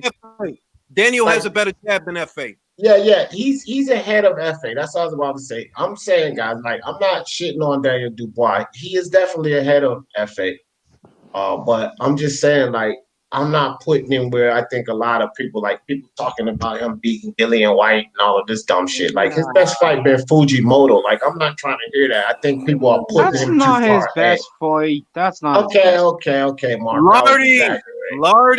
That's Lardy was a good, solid guy. He doesn't get enough credit for that guy. His best opponent today is Kevin Johnson. Yeah. Honestly, yeah. And that's okay. fair. So his best opponent is Kevin Johnson. I prefer the Larty though. I prefer the Larty. Because Larty's big and looks like he can hit and stuff like that. But mate, let's be real. Kevin Johnson's a former world title challenger. He's been the distance with lots of guys, and he finds a lot of people out in the sport. That's a tough litmus test. That's true. And too much is expected. I think his real litmus test will come in his next fight against Joyce. I think that Daniel is caught in the middle of the Frank Warren, Eddie Hearn shit. I'm just looking at Daniel, bro. I'm not looking at the hype. I'm not reading the comments. I'm just looking at Daniel. I like what I see. The kid's coming along. He's a young kid. He hits hard, good jab, which is important, which is very important. I love his jab. Love his straight 1-2. He's gonna go places. He gets caught too easy though. He's too flat-footed for me. Dubois looks really good. He has a lot of tools. Decent. I like that. Too flat-footed. Too flat. Look, if Dubois can get some head movement, he's going to be real dangerous. Yeah, but right. If we get a little head movement, this is gonna stop. We're gonna stop fucking chastising heavyweights that don't move their head when most of them don't move their head. No, Jules, I'm not. Jules, Dubois is my favorite prospect. That's my guy for tomorrow. But what I'm saying is, if he wants to be a world champion and really be a guy that's elite, because he has all the tools. He's 22 or 23 years old. He looks like a tank, and he hasn't even come into his man strength. If he can move his head, the guy will be one of the most dangerous heavyweights in history. All I'm saying is most of these fucking world title challenges, a lot of these fucking guys, they don't move their head. They're okay. Daniel's gonna be okay. My question is, does he win a title? That's my question. And in what time? Who do you think's far ahead, him or Tony Yoka? Tony. Tony will officially be further ahead if he comes through the Harpers this weekend, because he's fighting Johan the Harper, and that's a step. I'm looking forward to that. I am too. I think that's low key. I think that's gonna be a good ass fight. Low key. That's gonna be a great fight, Jules. I was looking forward to seeing Tony when he was supposed to debut in the Garden with Shakur Stevenson pre-COVID. Yeah. Let me say this, man. Julius, can you full screen me for a second? Because this is the kryptonite to Daniel Dubois, gentlemen. They don't know nothing about that guy yet, man. But they will. You'll learn one day. Madrimov. No, Madrimov. He's. Makhmudov. Arslanbek Makhmudov. Yeah. Madrimov is the little guy. I heard about this guy. This guy's insane. That guy's name sounds like a hospital bill. Arslanbek. That sounds like you owe money. It does sound like a Russian hospital, and his last name sounds like a Russian medication, man. That sounds like trouble, dog. Makhmudov. And he's a Golden Boy Promotions fighter, so you see the network possibilities that you might get a Makhmudov on a matchroom card. And he has exceptional sparring up in that Mark Ramsey gym. He really does. He's got Oscar Rivas to spar with. But he's a Mark Ramsey fight. That's what I like. He's a Mark Ramsey guy, man. Fucking guy, man. He's gonna fuck up a lot of people. I'm just talking trash though about being the kryptonite to Dubois. But what I am saying though is he's another one to watch out for. These guys are fucking dangerous, man. He's huge, and he hits like a train. Well, Ask Sam Peter. He nearly killed him. if you look at the division outside of the same 5 fucking names, right? Get Joshua out of there, get Fury out of there, get White out of there, get Ortiz out of there, get Povetkin out of there, get Wilder out of there, right? The whole division still got mad killers in it. They got Arslan back, Tony Yoka, Daniel Dubois, Abdi Daftaev, Alan Rocket, Jared Anderson. Will you stop?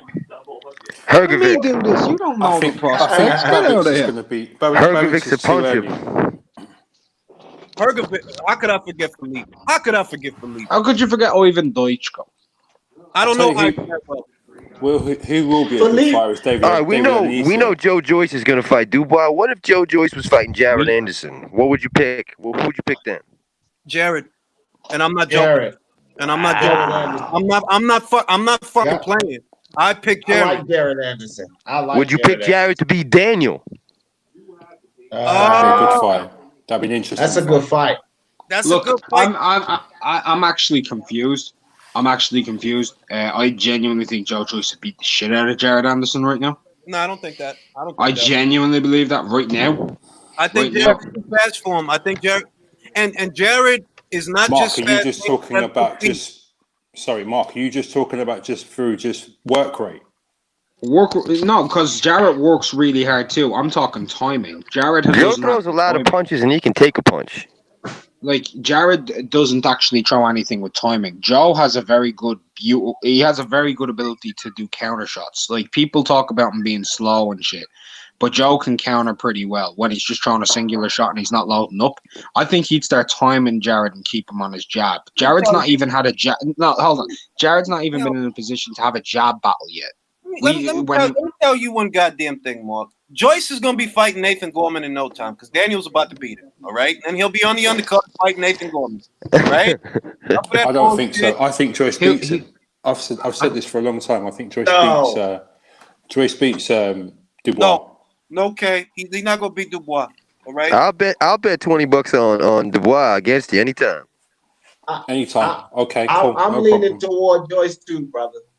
I'm leaning toward Joyce too because I ain't convinced of Dubois, and I like Joyce's juggernaut style, high work rate.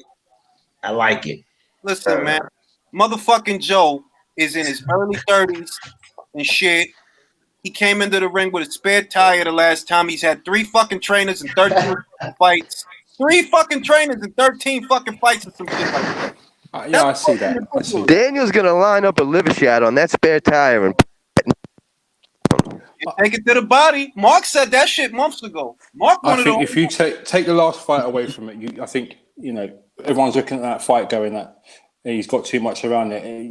It's post-COVID, so I think that there's more to it to come. Tone. It's the Joyce's weakness is the body. If you watch that Brian Jennings fight again, Brian Jennings not known as a big puncher or a good body puncher. Nope. He was folding Joe Joyce up to the body. I promise you, I have clips of it on my Twitter. Do I not, Julius? Yeah. I've clipped that and record and given points of view. He was like folding into his body. He was lunging back. He was cringing at the mouth. He was gasping against Brian Jennings. Rewatch that and just watch the body shots from Jennings rounds 2, 3, and you'll start seeing that there's a problem with Joyce's body punchers. It reminds you of Keith Thurman whenever he gets hit to the body. I can see that, but then if you look at Daniel Dubois hasn't really hit to the body either. I think more of his he gets caught when he's walking in. Man, go ahead. Yeah, I just think he gets caught when he's walking in. Man. It's Daniel Dubois to win by way of knockout, 7 to 8 rounds. I don't give a shit. I got money on this fight. Listen, there must be something real special about this Brian Jennings because beating him makes you like Superman, like Joe Joyce and Luis Ortiz. What's with that? What is the deal with that? But hold on. Is it just me or wasn't Vladimir Klitschko shot on for beating? He was shot all over for even having a fight with Brian Jennings. Never mind, just beating him by decision. People said that's a shit win, but Luis Ortiz somehow that makes you the best fighter in the division. That's what ever since Luis Ortiz elevates Joe Joyce. Brian Jennings, you made it. You fucking made it. You beat Brian Jennings. Yeah, but if you look at why people have said that, it's only because it's Wilder and they're trying to hype it up. Well, yeah. That's the reason behind Look it. at it like this. Look. If you beat him, you get an opportunity in this sport. I'm just saying. Joyce beats Brian Jennings. He's got the option for a Dubois fight. Oscar Rivas, he beat Brian Jennings. He got Dillian Whyte next, right? Luis Ortiz did it, gone on to become a world title contender. That's all you need to do is beat Brian Jennings, and you've got a chance to make yourself money, man. And you've got a pay-per-view as well, because all three of them ended up having pay-per-views because of Brian Jennings. All I'm saying, right, and Jennings actually isn't a bad fighter. He brings a unique skill set that not every heavyweight has. He can move. He's a good boxer. He ain't got no punch. Good boxer, though. So I'm not shitting on him. I'm just saying that, like, beating him, that don't, like, all right. And two, Joyce ate a lot of right hands from Brian Jennings. That's another reason I think Daniel gonna knock him the fuck out. Yeah, definitely. He was eating mad right hands from that dude. He can't punch. So did Dubois against Latte. So that's kind of a moot point. Y'all gonna stop bringing this Lottie shit up. Lottie is solid. Lottie is solid. He's a tough guy, Lottie. Would you say he's more stronger than Joyce then? I'd put 20 grand of my own cash down on fucking Joyce beating Richard Larty. That's how confident I am. I didn't say. I agree. And I don't have 20 grand of my own cash. I'd be asking Julius for a 5 grand loan. I didn't say Lottie beats Joyce. I'm just saying y'all gonna cut that shit out. I didn't say that. Julius, if Richard Larty ends up fighting against Joyce, can you loan me 5 grand so I can make 5 grand and I'll give it back to you? No problem. You know what I want to see? Richard Lottie versus Filip Hrgovic. I'm that serious. Hrgovic is too far ahead. Filip puts him out. Listen. Yeah, he's too far Filip ahead. Hrgovic is Daniel Dubois' kryptonite. It froze. Do you know who Filip Hrgovic's kryptonite is? Who? This man right on my avatar right here. Arslanbek Makhmudov. Oh my gosh, Makhmudov again. No, because that's just going to be a shootout, bro. Yeah. They ain't going to fight, bro. They ain't going to fight. Charles Martin would give Hrgovic a problem today. They ain't going to fight. That's not a bad shout, to be fair. Charles Martin deserves a little bit of credit. Like, I'm not saying that he's underrated. He's underrated. I'm serious. Yeah. He would be a problem for Hrgovic right now because he has a lot of skills and he can punch. Charles Martin is not. He's and he's southpaw. And he's southpaw. Yes. But let's talk about the true southpaw boys. Away from punches, like I think that's where Hrgovic would get him because Charles Martin tip his head to his head. Remember this name for Tokyo. Over the top of him. Remember this name for Tokyo, the 2021. If any of you are gambling men, put your money down on Jalolov. He's taking that gold at the Olympics. No, Jalolov. He is a problem coming in. Like he's already had a few pro fights, gone back, whatever. He just won the World Amateur Championships. He's going to be a problem. He's 6'7". I think his reach is like 84 to 85, and he's a southpaw, bro. Ain't that Lennox's reach? Wasn't that Lennox reach wingspan? 84? 85. Lennox like 85. God damn, bro. And he's a southpaw, bro, and he's got legitimate one-punch knockout power. Damn. I can't wait for the Olympics to start. Or start over. Yeah. I wish it all the best of luck though to Fraser Clark from the UK in that Olympics, man. I really am, because he's a solid guy. Rough, very good fighter. But back to my guy Daniel Dubois. Y'all gonna stop shitting on that man. All that capoeira that shit don't mean nothing in the boxing match. Sure. No ain't winning that fight. I don't know why the fuck you think they're winning that fight. Yeah, 84. Lennox is 84. I knew it was something like that. All right, so for Nicky, I'm talking about Dillian. Have you? Lennox was 88 in the Olympics. Huh? Have you seen anything about this new kid, David Avanesier from Warren Stable? What's his name? Oh, David Adelaide. You're talking about David That's Adelaide. the one. Adelaide. David Avanesian's a welterweight Russian fighter who's fighting Josh Kelly. But David Adelaide is a new prospect under Warren. Yeah, he's aggressive. Doesn't have a lot of experience. We'll see how he pans out, man. He's looking okay. We need to see more. Do y'all honestly believe that a relationship will be formed between Frank and Eddie that gives us Yard versus Buatsi? I didn't leave you anything. Yes. I want to see that. You think I it'll think that happen? fight will happen. Someone's got an echo. Someone's got an echo. I think that's B. I think that will happen. Someone has something in the background. That's going B. on. That's B. B got it. So you think they will make fights together? Only that one. Only the ones that they have to make. Obviously, the ones that are already scheduled, and then obviously they'll do that fight because it will make too much money. Apart from that, I don't see the whole Frank Warren Eddie partnership ever working. I got another question for the panel. I'm gonna go around with this. I'm gonna start with Mark.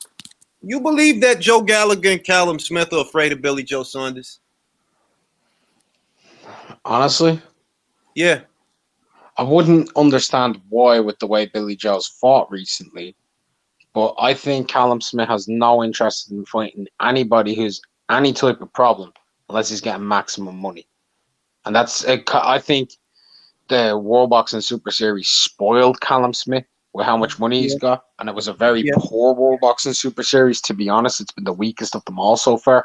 The only legit guy he fought was Groves, and Groves was coming off of an injury and was old.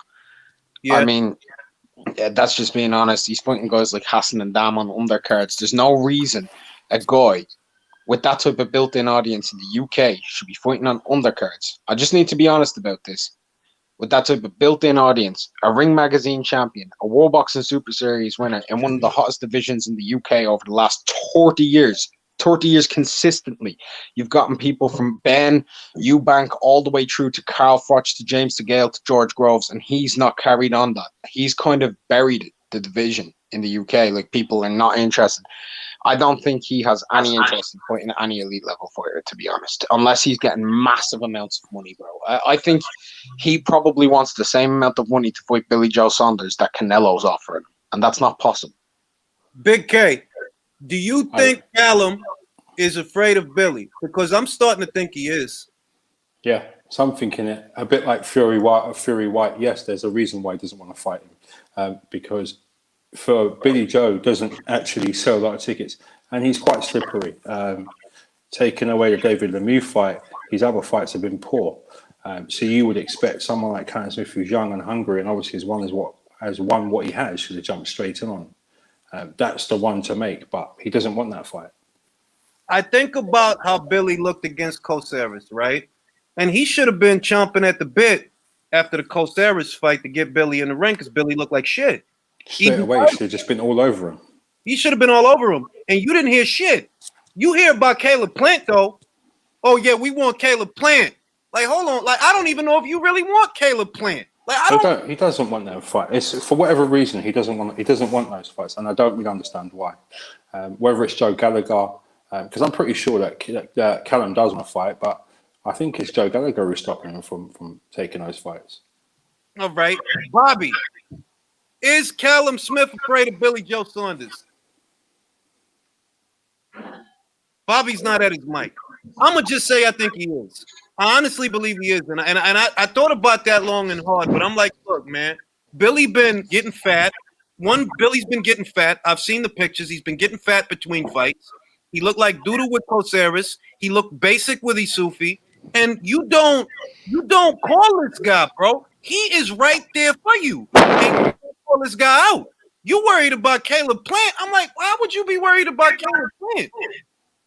Caleb Plant is not a big name in America. The excuse is, oh, more money. How is it more money? He ain't a big name over here. You rather call Caleb Plant, who's all the way across the Atlantic Ocean, than sneeze in Billy Joe Saunders' direction. He beats Plant. In my opinion, he beats Plant. I'll be honest. I think something Callum Smith really needs to do, because I see a lot of fans like Ireland and the UK clamoring for this. And I think anybody would agree with me. He needs to refight John Ryder, because that left a sour taste in a lot of people's mouths. Yeah, 100%. And we need to see, like, a lot of people felt that was a robbery. Like, I mean, outside of like 4 or 5 people, everyone I know scored at 7-5. Like, every single I was on Twitter, I seen like 100 scorecards of 7-5. That's when you know something's wrong. Like, it's clearly Ryder won 7 rounds, clearly, and he didn't get the credit. All And right. he needs to refight him and say, you know what, I'm gonna refight him and prove I had an off night and go out there and beat the crap out of John Ryder, because he really needs to do that. Even if he can't, he needs to take the fight, because that will endear him more to the public. Because when Groves fought Froch and Groves put a beating on Froch and that fight was stopped prematurely, that shit sold out Wembley because of that. Because of that, the British fans wanted Groves to have his opportunity again, because he deserved it, and he felt he was robbed. He was robbed. So, like, they need to do that. And I think there's money in that Ryder rematch because there's so many more people interested. I'm going to tell you what. Oh, Jacobs, Callum Smith, proving ground for both. Not just for Jacobs, for both. I don't know that Callum can beat Danny. Putting that out. Jacobs is very fast, bro. Jacobs is very fast. Like, Callum Smith ain't ever seen hand speed like that in his entire life. Ever. Jacobs wins. Jacobs wins. You have it that way, that if because Jacob's supposed to be fighting John Ryder this fucking fall. That's a great fight. That's a great fight. I'm looking forward to that, because it lets me also know. One, it kind of gives me an idea how Jacobs would fare against certain guys, and secondly, it lets me know if John Ryder had one great performance in him. Now, I think it's safe to say this is not a prediction, but hypothetically speaking, if Danny wins that fight, the next logical fucking fight is Callum Smith. Now, Callum is all about fighting American fighters, right? There you go. That's an American fighter right there. Former world champion. He been in there with Canelo. He been in there with Golovkin. That's a chance for you to make a statement. I'm not convinced Callum wins that fight. I'm not. You couldn't keep John Ryder out, bro. You couldn't keep him out. How you gonna keep Danny out? Danny got a good set of legs. He can fight going forwards. He can fight going backwards. He can fight on the outside. He can fight on the inside. Danny Jacobs. Jacobs walks him down and just batters him. It'll be quite a landslide. I'm looking forward to it. I'm looking forward to 2021. Looking forward to it. Like Jacobs versus Ryder confuses me more than Jacobs versus Smith. That's because you've seen how good John Ryder's double up jab is, man. That shit was unreal in that fight. And John ain't coming for no finesse fight. John is coming to test your chin. That's what John is coming to do. So you gonna answer a lot of questions with him. But when I think about Jacob Smith, I'm like, I think Danny could win that fight. I think Danny could win it. Now Jacob Saunders, I don't know. Billy, for what it's worth, as inconsistent as he is, Billy, for what it's worth, is the most formidable low-profile champion. He's the most formidable. He beat fucking Gary Spike O'Sullivan, gave him his first loss. He beat Chris Eubank Jr., he gave him his first loss. He beat John Ryder, he gave him his first loss. He beat Andy Lee for the WBO title. He gave David Lemieux a boxing lesson. Like, yo, low-key, he like... Can I preface that with all of that was at middleweight? I'm just saying, dog. They're like, yo, not for nothing. And Spike O'Sullivan was never any good. I'm sorry. That's not allowed. It's not that. It's that, yo, you was the guy that put him on that path. You gave him his first loss. You put him on that path. You got to him before anybody. Deserves credit for that. I think Billy Joe Saunders against Danny Jacobs is a brilliant fight. But Jacobs will win that. I rate Saunders highly. Forgetting everything else, I rate him. For his skill level, I rate him very highly. I need to say one thing, though. Billy Joe needs to fight somebody, too. Because, I know we're talking about is Callum afraid of him. Is Billy afraid of everybody else? Because he keeps talking about getting these fights, and then when they're offered to him, he doesn't take them as well. No. This is what happens to Billy. Billy has his foot halfway out the door in boxing. That's why he keeps getting fucking fat. That's why that keeps happening. But if the fights was really on the table, put aside the Canelo shit, because I'm sick of hearing about him. I'm sick of that kid. Billy Joe Saunders is a live motherfucking animal against anyone else. He's a live animal with Plant. The only one I could think of that I feel like, yo, he'll probably steamroll Billy is David Benavidez. That's the only one I feel like, yo, he would literally beat the shit out of Billy Joe Saunders. That's just through size. Not skill. Not skill. No, it's not just that. David does have very good punching combination ability, and he's got very fast hands. All right, Very fast hands. we're going to take it to Lennox. Lennox, can Danny Jacobs beat Callum Smith? Yeah, if I had to edge it, yeah, I'd edge it to Danny Jacobs on that. I just haven't seen much from Callum Smith. But first and foremost, I just wanted to get on and say fuck F.A. Jagba and everything he stands for. Stop that shit. Stop that shit. You don't do that shit. You can like AJ and F.A. You can like First them and both. foremost, no, Fighters. fam. It's got nothing to do with who I like and who I don't like. My point is, yeah, as of last Saturday, FA officially had his Nigerian passport revoked. You're not gonna do that. You're not gonna do that. You ain't gonna do Yeah, that. I had a meeting with Ike Ibeabuchi and Sam Peter, and they said man's not allowed back home. You can't do that. Damn, bro, you had a meeting too, bro. The other week I was talking to Savon, right? And you know what he told me? They're revoking Lara's passport, man. Do you know why? That dude ain't got no feet anymore. He can't be cute. He don't. That's fucked up. Lara's been great. FA's never ever going to smell a championship belt. Listen. Give him Fam. 2 more fights. Be fair. Give him 2 more fights. He just got over it. Julius, I will put good money on it, fam. What do you want to do? We'll give it a whole year. We'll give that man 2 years. I'm gonna give as a matter of fact, I'm willing to go out and say, fam, he gets starched by the first live man he fights. But nah, that's not fair because people can change what. It's not this thing. I'm telling you that the first person with any skill set starches F.A. Ajagba. Okay. All right. Wait. Let's do this. FA ain't even winning a vacant IBO belt. Stop it. True story. Well, there is no vacant IBO. Sure. I said he wouldn't. I said he wouldn't win a vacant IBO. Can F.A. Ajagba beat Eric Molina? Yes. Can F.A. Ajagba beat Johan Duapas? Don't know. Yes. Wait. Hang on. Are we talking about beat them like the way he struggled on Saturday? Oh, come on, dude. He ain't gonna be perfect all the time. Get a break. He ain't even got 20 He ain't never been perfect. I don't know about Johan Duhape. I don't know about Johan Duhape because he's got stamina and an iron chin. Like I mean, like you get into if that's a 12 rounder and you get into 10, 11, Duhape may swallow him in those last 2 rounds, man. He may do. He's tough as nails. Duhape took a lot of punishment from Wilder, bro. He took right hand after right hand, and he went the 11 fucking round. That dude got a chin on him. Let's see how he does this weekend, though. Let's see if he's completely shot or not, because he's fighting Tony Yoka this weekend, and I'm looking forward to that. The whole panel can hate F.A. F.A., if you're listening, I'm still on the team, bro. Listen, hang on. You listen, fam. You could be on the team, but man's got solid money. You know, my green of whatever currency is good. Yeah. Whenever he gets matched up, as soon as he's probably not going to be in a live match, yeah. But as soon as man gets in a live matchup, I think he gets starched. Fam, I'm coming to see you with the peas. You get me? All right. Talk that shit. Now, don't do that, Lennox. Don't do that, because I wanna do that. Let me do that. Nah, fam. No. Me and Julius. Yeah, I'm gonna take some money off Julius because we already got. Well, that's not me, but I got the bank for beats on the Dubois fight.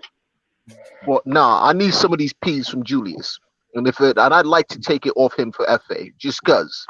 That's fair. Principle. I mean, I'm gonna take money off of him for his choices on Bivol, Tanaka, and what was the other one? Chocolatito. Bro, you talking about Bivol better beef? That's what you talking about?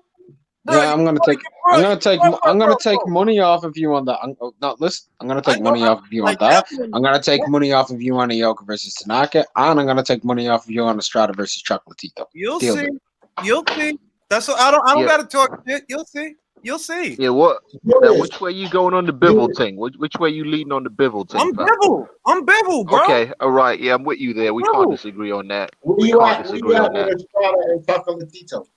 I'm leaning towards Choco, but we already made the bet. There's no buts anymore. No. I mean, the bet is made. I'm still gonna go with Choco. I'm just very curious to see how Estrada's gonna look in his next fight. You know, he's gonna have a fight. They told him I think he's gonna fight Quadras, which I already knew that was gonna happen because the Zanfa Promotions dude Beltron, he been said that. But that's another reason why it's not next. He got to fight And Quadras. Choco's fighting Israel Gonzalez, by the way, is what they're saying right now. And Israel Gonzalez is a good fighter. So there's a chance that the whole goddamn thing gets fucked up. There's a chance, but we'll see. Hopefully they make it through. Well, I wouldn't say so. Israel got robbed against Kalya fight. Go watch that fight. He definitely won. He won like 9 rounds, man. And then he also got knocked out though by Ancajas. So Yerwin, the long lost champion, the forgotten champion, Yerwin Ancaja. Listen, man. All right, we got Daniel Jacobs. We got John Ryder. Lennox, who do you like for the fight? John Ryder and Daniel Jacobs, fam, that's a tough fight. You know what I mean? Who's a naturally bigger man? I think Jacobs is naturally bigger. Yeah. Jacobs a naturally bigger man. Yeah. Now, if Jacobs hasn't lost too much of a step, because fam, I've been at the last 3 Jacobs fight, and he's taken the one he took the least punishment in was the Canelo fight. So if he hasn't lost a step from all those punches that he's really not really taken to the face, but a lot of on the shoulder, the arm, the body, then I'm going Jacobs. Bro, he ain't take no punishment in the last fight. That's what I'm saying. He didn't last 2 fights. He didn't take any punishment from Canelo either, really. He just got outboxed. He got outboxed, but he didn't get any proper. He took more punishment in his fight against the Polish guy and his fight against the technician. Against Drevenchenko, Suliecki. Shout out to Suliecki. Yeah, Suliecki, I was at both fights. Suliecki and Drevenchenko, those fights were proper wars, fam. He took a lot of, you know what I mean? Not like the thing where he's getting beat up, but you know that took a little bit off him in those fights. And also, people are leaving this out. He didn't look too hot against Chavez Jr. He didn't look too hot in that fight. He was losing. He took him a few rounds to warm up. Yeah. Chavez looked like he wanted to make it interesting until Danny got in the fight. Once Danny got in the fight, Chavez wanted to go home. No, I know that. Yeah, but don't forget, Chavez also came in as a cruiserweight, so he was a bit cautious there. That's true too. Shout out to Danny. Chavez came in as a cruiserweight? Bruh! Yeah, fam, Chavez came in cruiserweight. Yeah, Chavez came in almost 200, yeah? Man was something almost like 16 or something stone, yeah? All right, base. John Ryder, Daniel Jacobs. John Ryder, Daniel Jacobs. Who do you like? I mean, I like Daniel Jacobs just from a skill set, and he isn't afraid to bang. I think he could do a good job of keeping Ryder sort of outside. He's got longer range. He's got pretty good feet. I reckon he could do a tactical job on him. Don't think he could stop him, but he could do a tactical job. All right, now if Danny makes it through that shit, does he become the WBA champion? Does he beat Callum Smith? Because that's a prelude to that. You know that's a prelude to that. If Danny beats John, the next fight is going to be Callum. I think so. I think he beat him. All right, Lennox. How you feel about that? All right, Lennox fell off the face of the earth. So Danny could become a 2-division champion. That's what y'all telling me. I think he beats him. Wouldn't he beat 3 divisions? Didn't he start at 154? You hear me? No. He didn't want to belt that 54. Yo, I'm here. You hear me? Lennox. Can Daniel Jacobs beat Callum Smith? I said my gut instinct would be to say yes. That's just because honestly haven't seen much from Callum Smith, other than the fact that he's got the physicality, but I hadn't really seen much to be like. Like I haven't seen him in anything that says, yeah, this man can go hard 12 rounds. And I think if Danny's in shape, he brings it in. I just don't know. I think. And Smith has got a physique that looks like he's probably weak in the middle. Like he probably keeps if you punish the body consistently, he'll fold eventually. You know what I mean? He's just got that physique, and for someone with all that reach, Man's got a waste of a reach, fam. He's like, I don't know what it is about Tesco Joe. He's got to learn to teach his fighters to stick the jab out at full length, because he's got all these fighters with reach and they all collapse their reach on the jab and let people get in. If you let Danny get in, fam, it's curtains, because I think Danny banged the body and he'll eventually capitulate. Can Daniel Jacobs unify the matchroom division? I ain't gonna say the whole division because So you're saying can Danny Jacobs beat Billy Joe Saunders at 168? I was getting to that. Can he do it? Yeah. You think he can? I believe so. I think Danny Jacobs is capable of beating John Ryder, Callum Smith, and Billy Joe Saunders, but I also think they're capable of beating him. I think they're close fights, honestly, but I think he's capable. I think he could beat Billy Joe on work rate. Billy Joe can't just pity patter with Danny. Danny's a good boxer. Danny will box with Billy, and he'll give him problems. Without Andre Rosier, did y'all forget? He ain't got Andre Rosier from Stargate in the corner. Yeah, well, what's Billy Joe Saunders got? His last Mark three Tibbs, fights have been. that's what he got. He got Mark. I know he's with Mark Tibbs again. I know he's with Mark Tibbs, and that's a good sign. But like Billy Joe over his last three fights, I just need to be honest, right? You're only as good as your last performance. But I'm being nice. You're only as good as your last three performances. That man's looked beatable to me. Never mind Danny Jacobs. All right. He's looked really bad. He got rocked by a Sufi. I don't think he's gonna have.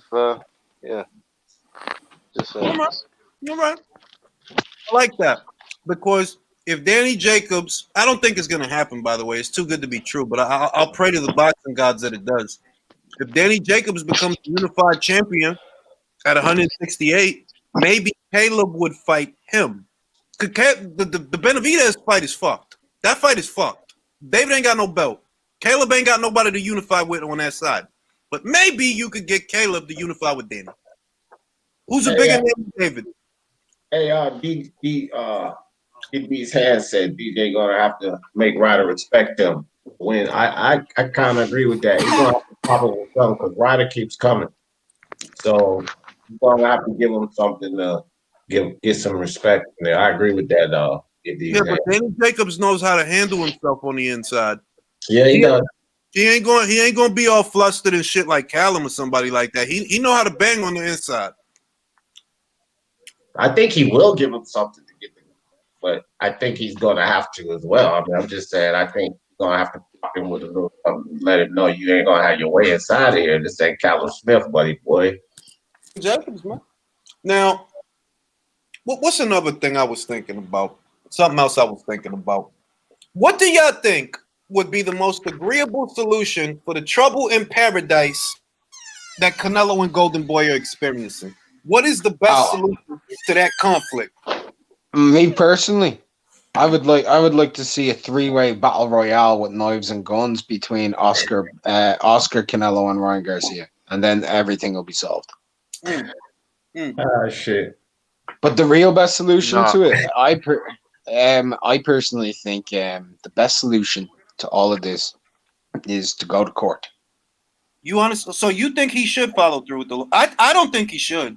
If I'm being honest, I think it's the best solution because I think it's the only way out, because in any shape, make or form.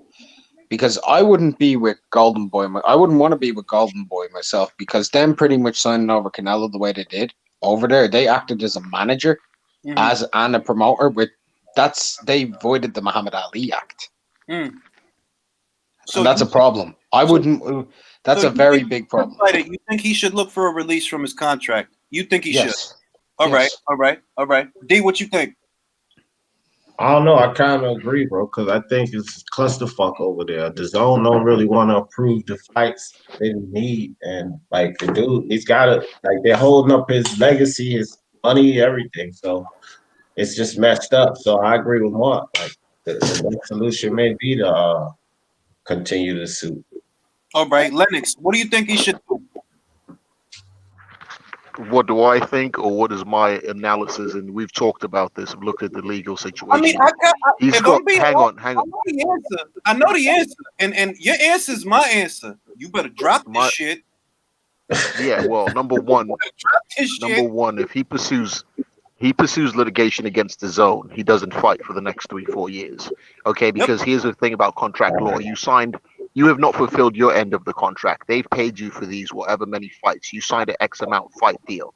Whether it was with them or through your promoter, either way, they can't be in breach because you haven't fulfilled enough of your contract. There's a very simple thing. Number two, if you empowered your promoter to sign deals on your behalf, then you have no gripe against them. They have shown means. So the problem is if they're breaching contract and you'd have to prove that they don't have means. They've shown means. They've constantly paid you. They put things on the table. But you also state in your lawsuit that you don't have a direct deal with them. So what the zone can do if you pursue a lawsuit with them is tie you up in litigation for 3-4 years and ruin your career. All right, someone's got an echo, and I keep hearing myself. I'm not sure who's on. Yeah, somebody got an echo. Yeah. All right, keep going. So, All right, go ahead. so based on analysis of contractual disputes, which unfortunately, having done a bit in the music industry and being in the film business, IP law and that, yeah, I know a bit about. He against the zone, he doesn't have a leg to stand on. Now his dispute would be in Golden Boy. Now, as a legal tactic, this may be some way to get him a release from Golden Boy, and then after that, I could see him doing a deal again with the zone for possibly less money. But when you look at the market, hang on. Let me just finish, dude. If you look at the market and you look at market analysis, and regardless of what anyone says, no one can afford to match or put the guaranteed money on the table for him, because you'll see what these pay-per-views do, right? He's not making 50% of that money anywhere. And I think the zone, unless he just hasn't delivered proper numbers, which he's done decent numbers, he's going to have to do harder fights, but he stays on the zone because most of his roster is signed to Matchroom. Now, mind you, I remember, Julius, you and I discussed this. The Canelo Alvarez productions, right? The Reynoso camp, most of their fighters, the new fighters, the fighters that had no managerial deals, they're signed to who? Matchroom. Yeah, exactly. So when you look at a money situation, and if Canelo is in this for money, there's not a bag anywhere as large for him. Now the problem with him is he can't win against the zone, and his real issues with Golden Boy. So he drops the case against the zone, but uses that lawsuit as a way to arbitrate his situation with Golden Boy and get that sorted. All right, we're gonna pass it to Base. Base. Yo. Or against the lawsuit. Man, whoa. Who was it, me? No. Both of you have a very similar sounding name. Beats and Base. Hold on. It's Base, then I'm gonna pass it to you, Beats. Base. Should he continue down this path or should he fucking drop it? I mean, to be honest, I feel like he should continue down it only to see if he can get access to the 2 contracts which he claims he's not been given access to. Outside of that, I definitely think he should do some back, sort of behind the scenes talking with the zone and just see if then, like you said, he can get out of the Golden Boy contract. Because that seems to be what he's been trying to do for the last 3 years anyway. So that's the route he needs to go down. But in terms of taking on the zone full-fledged without knowing exactly what's in that contract, that's career suicide. Beats. For or against the lawsuit? What should he do? Maybe you should take the Mexican president or Trump or COVID-19 to court. Because, what can they do? How are they going to pay $35 million with no crowd there? Exactly. So, to Beats' point, my thing is, you weren't complaining until now, but now there's a pandemic. What the fuck do you want them to do, bro? What do you want them to do? May I? Hang on, Julius. Let me just make a point. May I, please? Okay. Okay, one sec. Look, can I just make? Well, I'll let you go, Mark. I'm sorry. Just 1 second. By the way, the Dillian Whyte pay-per-view got a licensing fee of over $3 million. Wow. Hello. So wow. I think it was, so a licensing fee. Remember, that's not part of the Matchroom deal. So they bought the U.S. rights to that fight for over $3 million. So, I mean, So it's about delivering. So, but anyway, sorry, Mark, go ahead. I was just gonna say, people are like with the COVID and everything, like the amount of money that can be paid or whatever. They've said, well, what we've heard is anyway, if he were to fight Khabib, Masvidal, or if he were to fight Oscar De La Hoya, hold on, they'd give him 35 million, even without a crowd. But with Callum Smith, no. But because they Hang know. on. So let me just straighten No, that out. Hang on. Let me straighten out the Khabib Masvidal. The source of that was Dan Raphael, who's a Yeah. guy who's in bed with Oscar. Yeah, those are not actual facts. Everyone keeps running with this. This is information that was basically strategically placed out there So the by source is Oscar. Golden Boy. Yes, it's Oscar. So like, what do you've said? You know what I mean? Like, and they asked. And Eddie said they asked Eddie this, and he said none of those were discussed. He said there've been a conversation about a potential crossover fight. A potential crossover fight was a term, but there was never any of those guys were never brought up as opponents, and that was never a thing. Why does Eddie know more? Why does Eddie know more about who Canelo's opponent is than Oscar? Oscar's Canelo's. All I'm gonna say about that is it's obvious with those situations that those are engagements, whether they were offered up or not. It's common sense that a Khabib Canelo crossover bullshit will drive more numbers than Callum Smith. That's common fucking sense. So if those names were brought up, well, I get it. You're good for the money. You'll bring us back our money and you'll get your money. It's common sense. I'm not saying that they actually brought those names up. I'm saying if they did, I get it. We know we're going to make $35 million if you get that fucking guy in the ring or the octagon or whatever the fuck it is. It's common sense. But can I ask one thing? Just one thing. If they were to, let's say it was Khabib or Masvidal, right? They'd have to pay the UFC to release them for that fight. How much money would they have to pay the UFC for that to happen? No, they don't have to pay the UFC. They'd have to do a cross promotion with the UFC, which can be done. They wouldn't have to pay the UFC. But aren't UFC on ESPN over there? Well, obviously it's the same situation if Joshua fights Fury, yeah. Yeah. Yeah, cross promotions have happened. Cross promotions with UFC happened with Floyd versus McGregor, but I can say for a fact that those were never considered. There's only one guy that I believe there was ever rumors about, my short period over there, and it was the one who used to do the backyards fights. I'm not a UFC guy, but he had a boxing background, and that was the only reason. Was just the baddest motherfucker, whatever. No. Nate Diaz. Is it Diaz? I'm not sure. One of them. Nate Diaz. Masvidal. Yeah, Masvidal. Masvidal did the backyard fights with Kimbo Slice when he was younger. Most people don't recognize him, but that was fucking Masvidal in them backyard fights. No. Yeah, and he boxed Amis. He boxed in the Amis. Something that's always confused me, right? If DAZN were to do a cross-promotional deal with, let's say, ESPN, and ESPN were looking to do that on pay-per-view, which they would be because it'd be a mega draw. Would ESPN be willing to do that if DAZN's doing a subscription-based model, or would DAZN have to branch into pay-per-view then for that to be a realistic possibility of creating a cross-promotion between the two platforms? Otherwise, nobody's going to buy the pay-per-view for $75 if they can get it for a $20 subscription. They just pay the difference. They pay It's not going to be. It wouldn't be a pay-per-view. I believe the model that was being suggested was a certain price for annual subscribers, and if you wanted to dip in for the one fight. So that's the deal that Eddie had brought up, and everyone read it wrong, thinking that they were considering raising it. So it was, if you're like me, yeah. I'm not asking in general. I'm talking off of a one-based thing with a cross-promotional with a network and DAZN. Yeah, wouldn't they make them pay that? They would make them pay the yearly subscription. Premium. You'd have to pay the yearly subscription to watch it.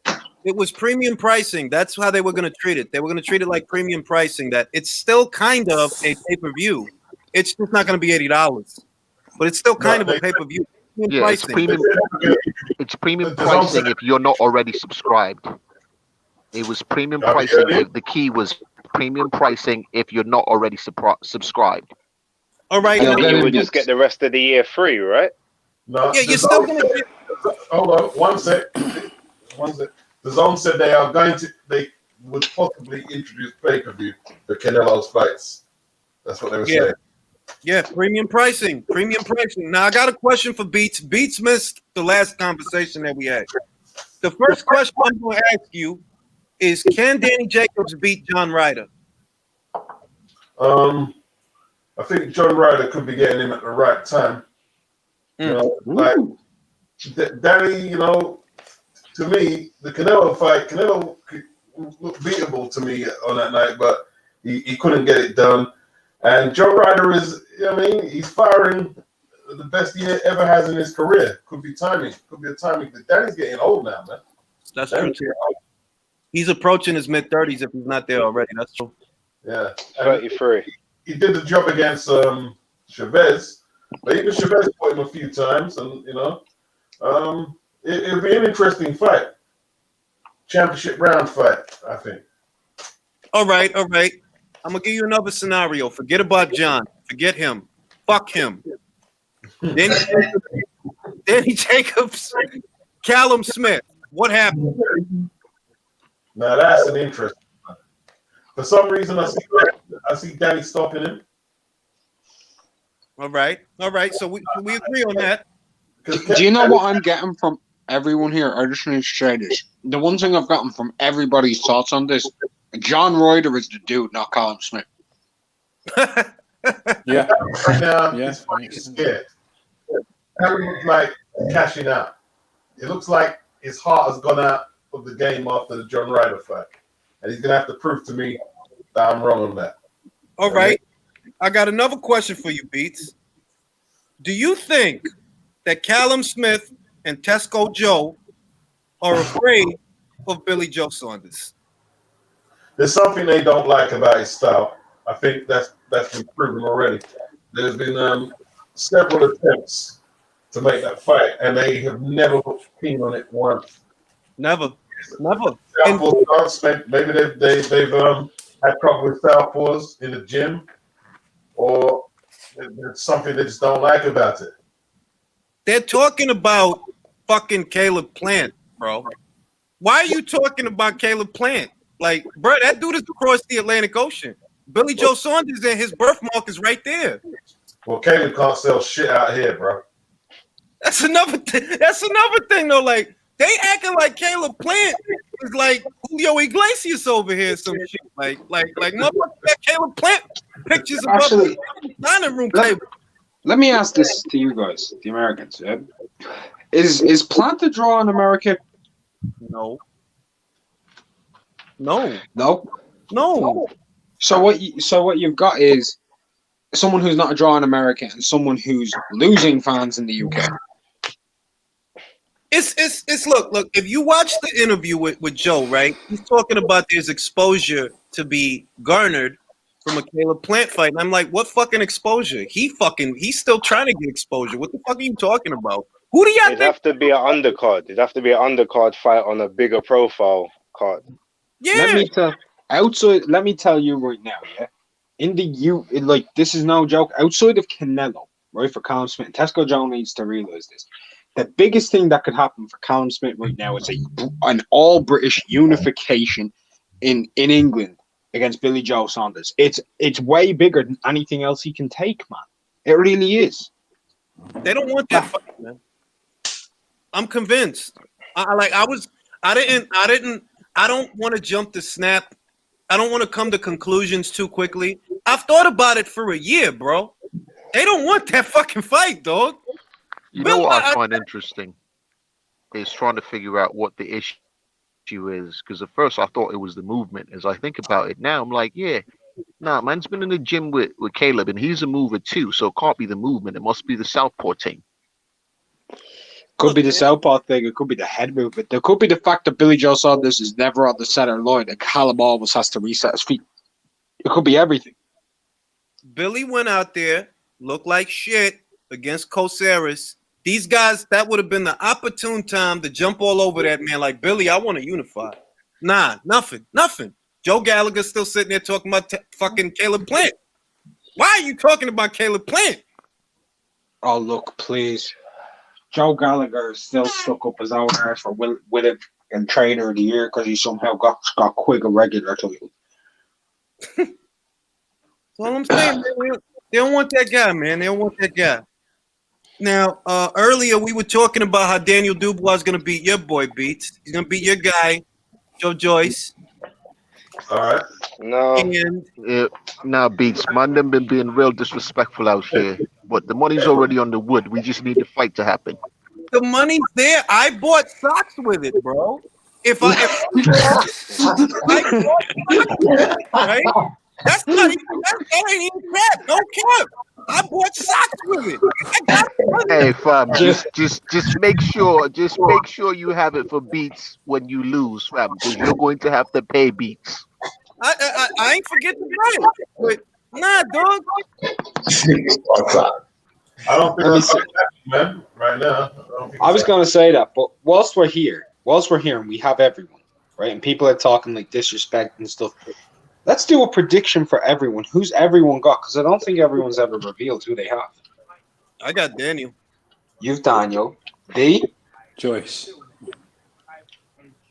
Okay. Who said Joyce? I got Joyce. Okay, you got Joyce. D, Jeff? Yeah, I got Joyce. You got Joyce, so 2 for Joyce, 1 for Daniel. Base? I got Joyce as well. Okay, Beats? I've always been Joyce. Okay, I'm rocking with Daniel. Lennox says Joyce. Actually, I want to do Lennox. Not because you're rocking with Man Beats. What's your opinion? What's my opinion? If I'm honest, I have not seen enough from Daniel to believe in him. So I've just seen more from Joyce. So I'm just a bit more confident in Joyce. Okay. Get the fuck out of here, all right? No, fam. Nah, that's the honest truth, fam. That's the honest truth. Like, you know what I mean? I can't hard body, yeah. I haven't seen anything from Joyce to hard body go in and go, yeah, man's in it definitely. I've just seen more. And honestly, you know my stance. I told you, yeah. If Mike's going Is Lennox breaking up? Yeah, Lennox is breaking up. Salas for the fight, man. Yo, he's giving a hot take because he brought up Ishmael Salas, man, but I don't know what he's talking about. Look, I know what he's saying about Salas. Salas, he stands a better chance, but this is a man who in 13 professional fights or 14 or whatever it is, has had 3 fucking trainers, dog. He is not a finished product. I heard you guys talking earlier about Brian Jennings landing the body shots. Well, Brian Jennings is way more advanced than anybody that has fought Kingpin Johnson aside in a journeyman. You know, like Brian will give Daniel as much as he gave Joe. I'm guaranteeing that because Brian is on another level to Daniel Latte, on another level on terms of skill. I'll agree. I agree completely. Brian Jennings is a good fighter. He's always been solid. He's always been a very good competitor. He's above anyone Daniel's fought, right? But sometimes when it comes to fights like this, it's guesswork, and sometimes you get it right, sometimes you get it wrong. You know. Yeah, I'd say it's guesswork. Guesswork. No, I wouldn't say. I'd only say if Daniel lands a blockbuster on Jennings' chin, then fair enough. But until that point, I'm quite sure, and I've been watching this for a long time. Daniel struggles. Daniel doesn't outbox Brian Jennings, bro. I'm telling you. No, I agree. I think he'll have a very tough night with Jennings, but I could see Daniel taking his head off. That's what the heavyweight division is. Let's say this, Beats. I agree with your point. Daniel struggles greatly with Bryant Jennings, knocks out Joe Joyce. Because that's boxing math. That's how it happens. I don't know, that's boxing math, bro. That's how it happens. Did you just triangle formula instead of triangle theory, but triangle formula? This is a triangle hypothesis. That's what that is. It's a hypothesis. Why do I say this? Hopkins lost to Taylor. Taylor lost to Pavlik.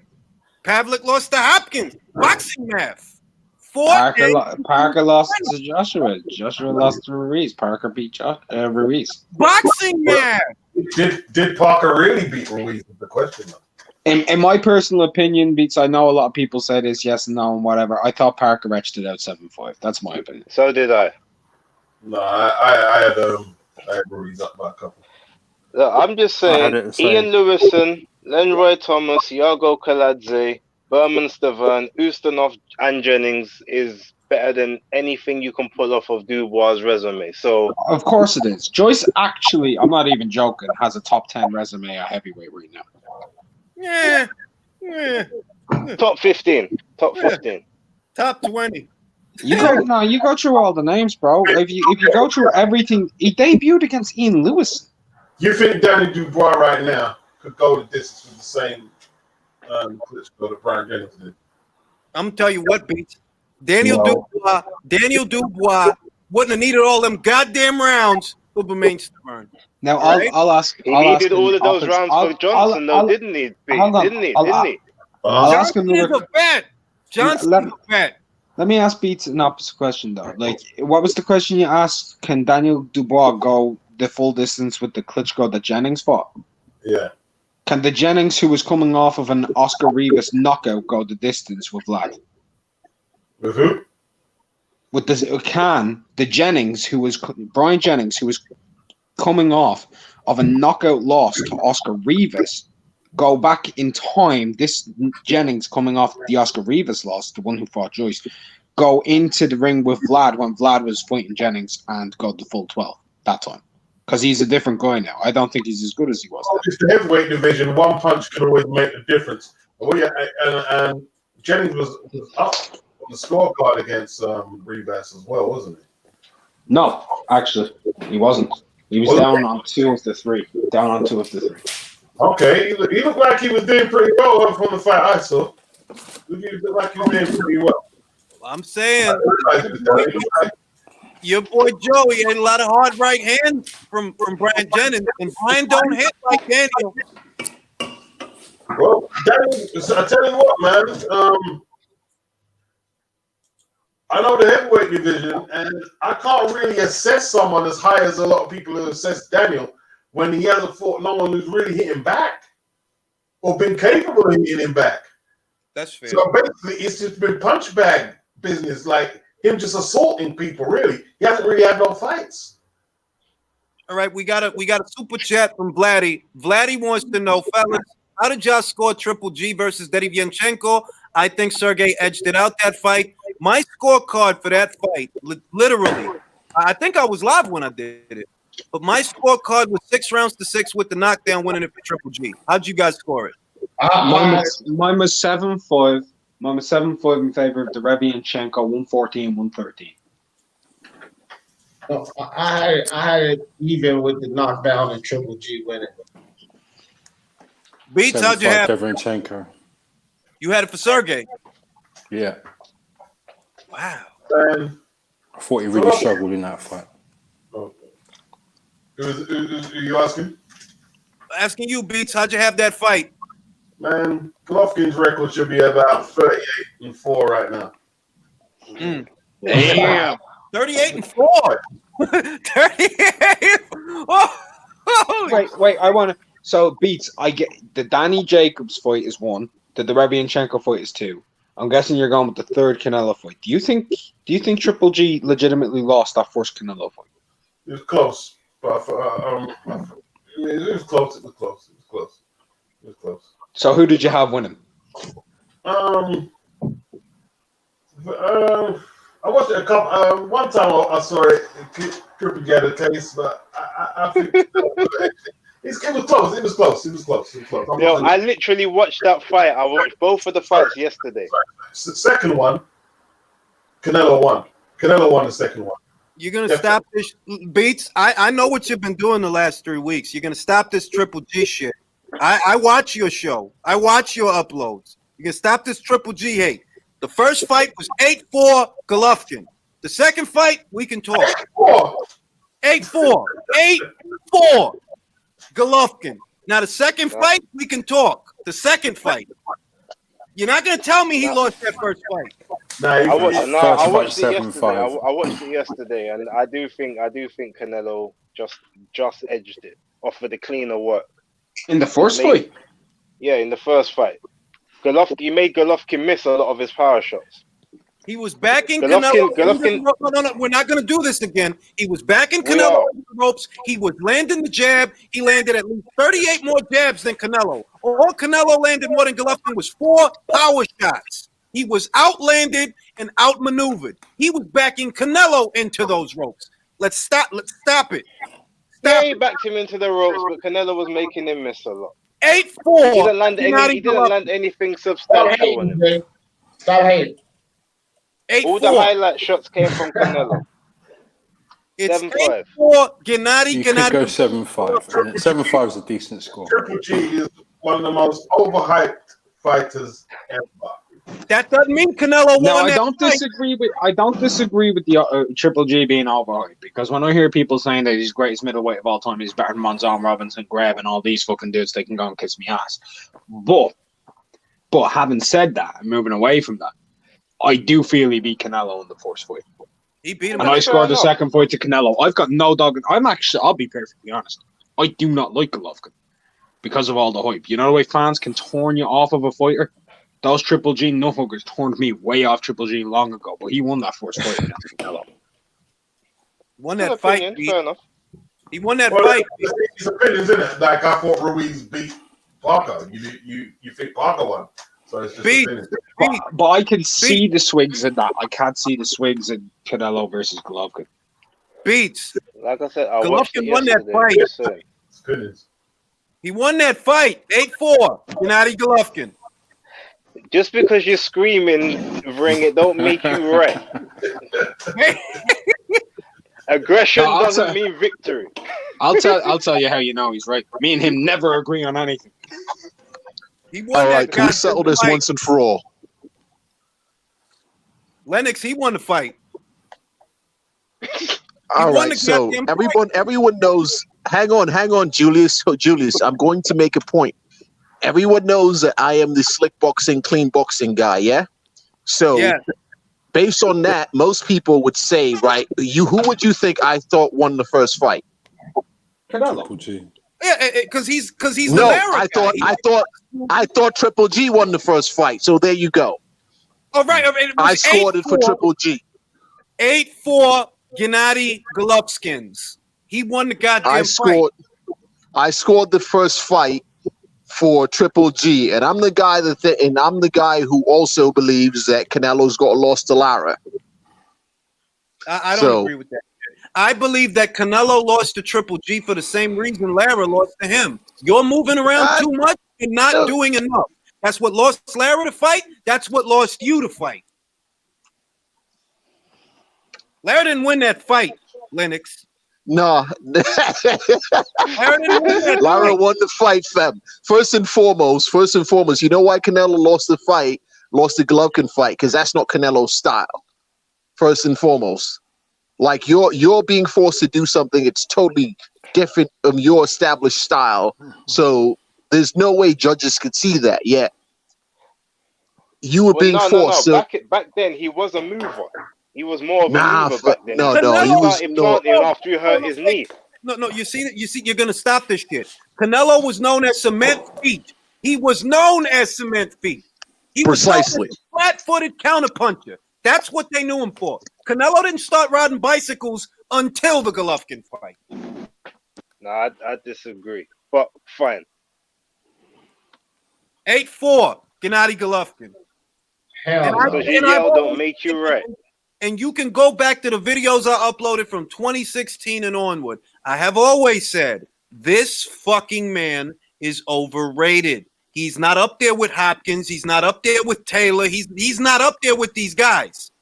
But did he beat Canelo? He most certainly did. There's only one way we can settle all of this on all these arguments.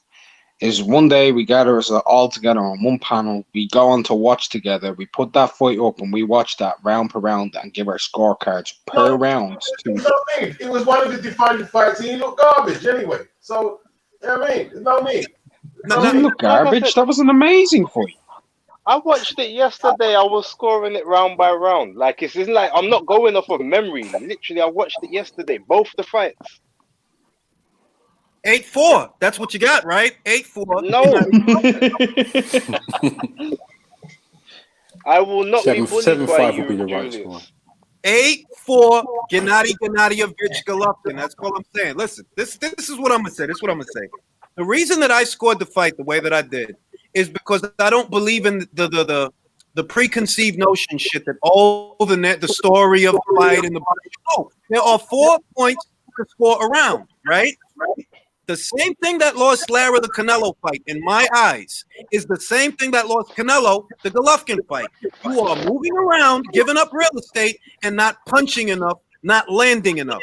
You're being pushed by his jab into those ropes. That's what's getting you over there. You're not over there because you want to be there. How many power shots did he land?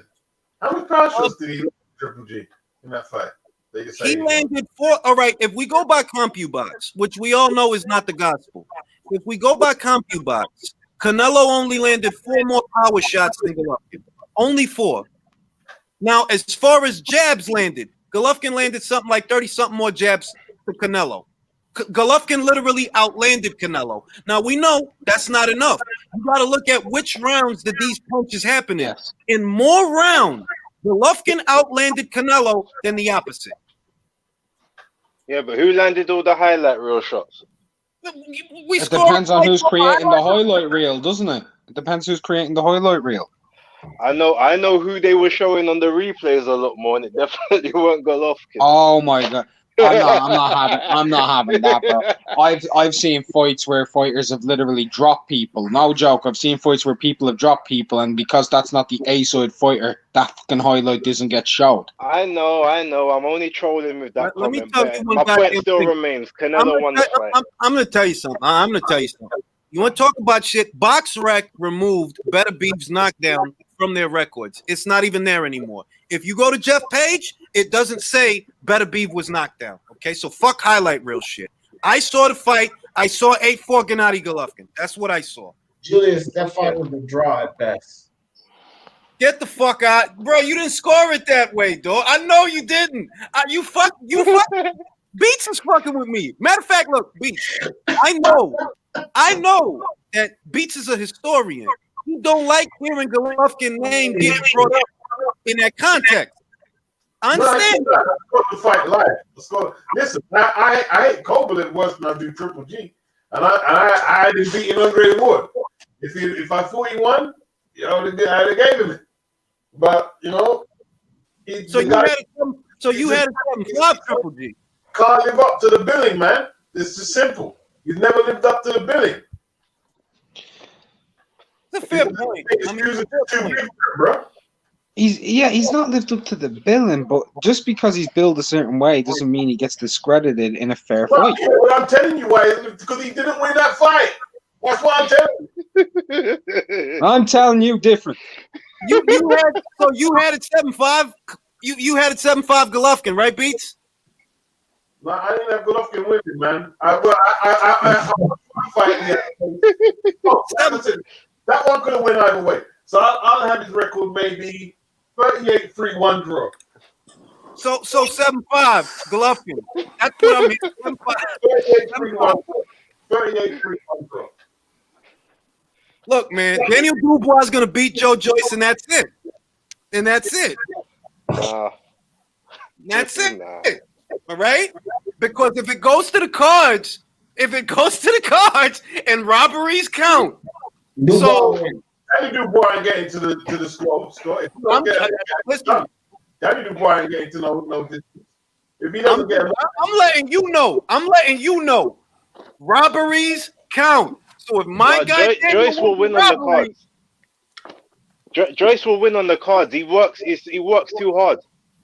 He'll outwork Daniel. Everyone will see it. If Danny Dubois don't get him out of there in 5, he's done. 6 tops and it's over. Joyce takes over after 6. Bullshit. My guy Frank can fix it. He can fix it. Even he can't fix that one. Frank ain't got the money to fix that. Yeah, I don't got the money to. That fight's not happening anyway. Yeah. Yeah, they already pushed it back, and then didn't they push y'all day back in the UK for fans? Off the schedule totally. Yep. Yeah. That fight been pushed off the schedule. He don't want Danny to take that beating. He wants to feed him Fujimoto.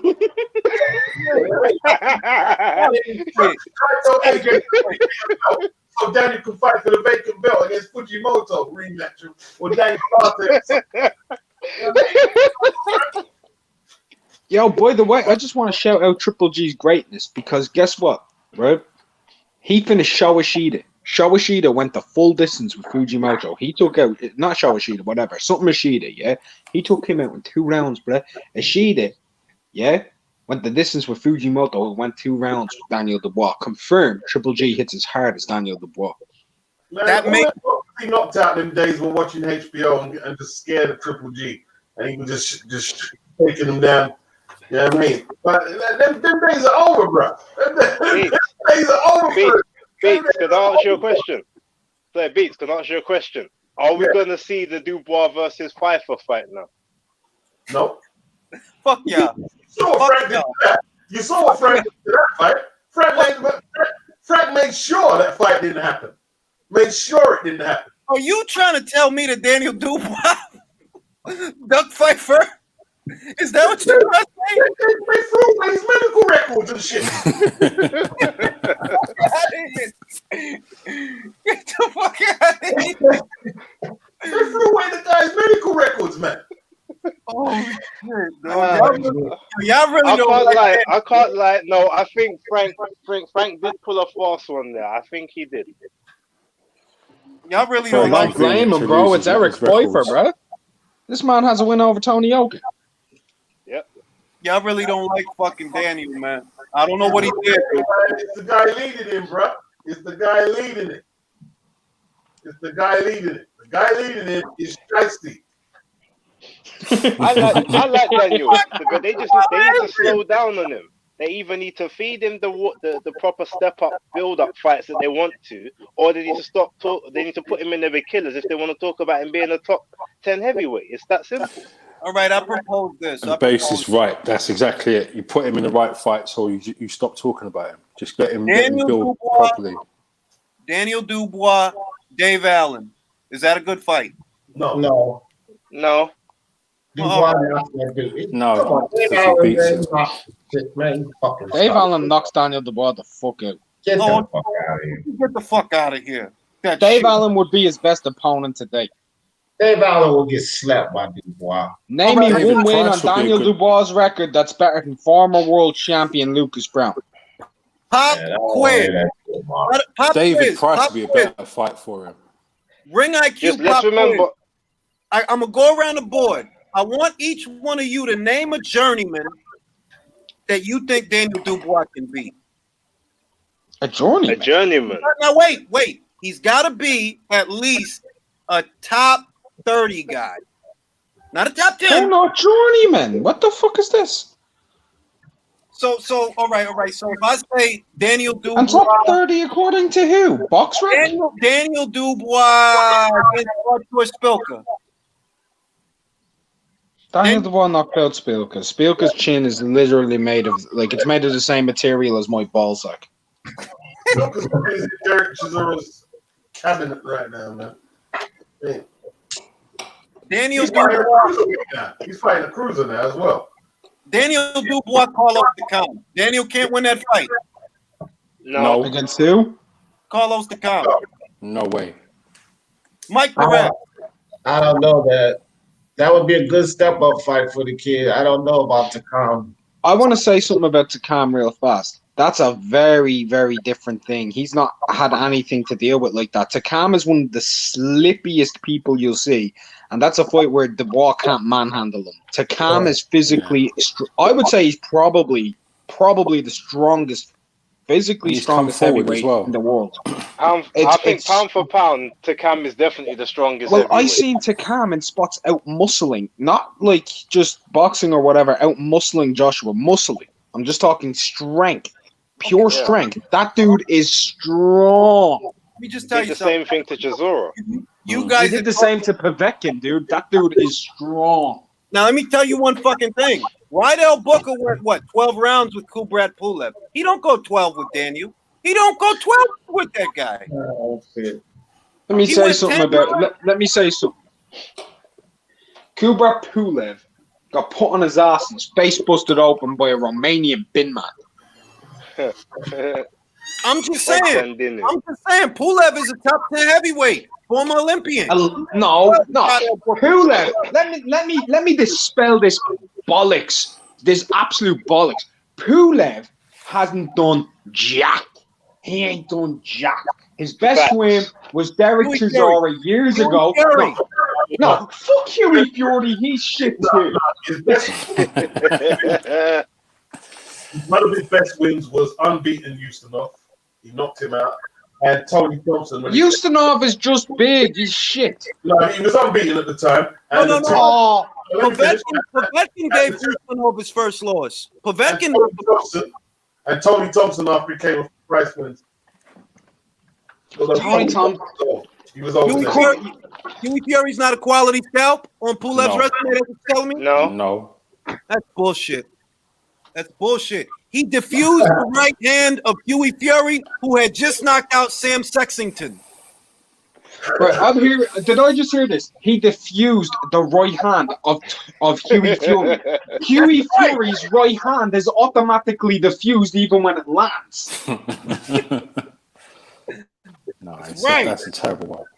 You're gonna stop the slander. This is all. Kubrat Pulev has been taking up positions in these record bodies for years without doing jack shit to earn them. I'm sorry. I think that dude's probably the most overrated heavyweight in the last 15 years, bro. You're gonna stop. Agreed. You're gonna stop this blasphemy. You're gonna stop it. Yeah, well, when Anthony Joshua, whenever Anthony Joshua decides to fucking take him out and just knocks him out of the heavyweight division, I'll be a happier man and I can sleep at night because I want that scourge gone. He diffused the right hand of fucking Huey fucking Fury. That's right, DAZN. He took it away from him. The way that Fury took away Vlad's right hand, that's how Pulev took away Huey's right hand. He's a boxing genius. Fury doesn't have a right hand though. He doesn't have a jab even. This dude, exactly. He bends his jab. It's not even stiff. It's literally flimsy. It's like when you go up and you go out, right? And you go to a business meeting or you go for a job interview or whatever, and you know that one dude that you meet who you walk up to and you go to shake their hand and they do the limp wrist thing and you feel all slimy and stuff. That's Huey Fury's right hand and jab. I'm not having it. Of Ali, Cash Ali. Mate, no, he's not shades of Cash. He's not shades of Cassius. He ain't. I'll tell you what he shades of. He shades of my toilet bowl on a taco night. Yo, dog, I still go to that clip every so often of Mick Hennessy saying that shit. I literally go back just to see that shit because he really meant that shit. He really meant that shit. Like, he was fucking furious. Like, why can't we appreciate that? I'm like, what do you mean appreciate that, bro? You didn't fucking do nothing. I would understand if he's talking post-Parkinson's. That was magical. That was magical television, man. Oh shit! Well, Mick putting on cards though, so he didn't go under. I think he has a couple of cards. Do you know what I love about Huey though? Huey Fury's only 19. He's only 20. He's only 21. He's only 22. He's only 20 years from now. Huey Fury's only 48. It's like Lionel Messi, bro. This dude's been 19 for 12 years. All right, I got to fight Daniel Dubois, Huey Fury. Dubois wins that. It's a good fight. Dubois will eventually bully him. Dubois will eventually bully him. Huey doesn't have the power, man. He just doesn't. He will bully him. Huey will make it awkward for a while. He does have a chin. He has a chin. He does have a chin, but he doesn't have a body. You guys just don't like Daniel, man. Yeah, that's what it is. I think Daniel's a good fighter. I just think he's been rushed, and I just think he needs time. He's a special fighter. He's special. Only time will tell. I disagree, Julius. He's not special. I think he's good though. He's a special fighter. All right. No, he has high potential because he's so young and the way he's built. There is potential there, and if he gets the right people around him, they can build him into something. He is relatively still a novice. He's still relatively a novice boxer. Oh fuck! He just needs to slow down. Read that. Read Really that. simple. Who's he gonna win the title from, bro? Who? Trevor Bryan, bro. He picking up the interim world title. Daniel Dubois versus Trevor Bryan. You telling me Daniel can't win that fight? Daniel beats him. Daniel beats Manuel Shaw and Trevor Bryan in the same night at the same time. Not according to Shan. No. All right, Daniel Dubois versus Dominic Brazil. He can't win that fight. He probably could, but Dominic Brazil has a very good chance of knocking him out with one punch, bro. He hits really hard. Oh, what? I'm sorry. No, just don't say what? Everybody going into that Wilder fight was saying that Dominic Brazil is capable of hurting Wilder and stopping him because he hits like a mule. Everyone. Fuck out of here, bro. Dominic Brazil hits hard, bro. Ask Izu Agano. Ask Izu Agano if Dominic Brazil hits hard or not. Yes, out. He blew his load. That's what ask Negron and Molina if Brazil hits hard. He hits hard, dude. He hits hard. Oh, look, we're gonna get off this. He's like 742 pounds of raw American bulk.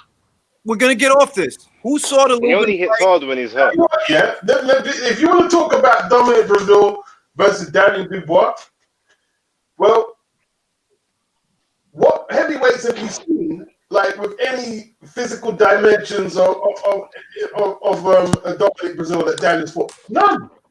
Razvan Kajanu is bigger than him. Okay, fair enough. But I don't think Kajanu is. I don't think he's even as good as Dominic, to be honest. Yeah. No, I agree with you. Dominic beats Razvan, but he's a big lump. We're gonna get off this. Who saw Lubin versus Gachet? Who thinks Lubin's got a chance? No, don't bore me to sleep again, please. Not Lubin, this fight. Lubin. Interesting fight. It was an interesting fight. It was interesting. It was, but it was because of how revealing it was. It was revealing. Yeah. Revealing, yeah, but it was garbage. I tell you what, yeah, Terrell Goucher, I don't know what he was thinking of. If you're fighting somebody fast, why are you sitting back, letting them jab your head off? You need to get on the front foot. You need to get on the front foot. It's like the stupidest tactic, strategy. I'll say that I used to think that after Jermell and Hurd and all these guys move up to the middleweight division, Erickson would be the heir apparent to the junior middleweight division. I don't think that anymore. I don't think that. He's still shook after that. Look, man, to my guy. He hasn't recovered. We can't take the shot. He's doing well, but he's still shook. I don't even think it's that he shook. I don't think he can take the shot. He got wobbled. He got fucking wobbled. He did. But he did survive it though. Yeah, but if Terrell Gachet can put you in that place, that's telling me that Brian Castano can put you in that place. That Patrick Teixeira can put you in that place. Those guys can punch. See, Adamaz can put you in that place. Yep. The reason Goucher don't have stoppages is because he's lazy as anything, man. He just wants to counter punch all the time.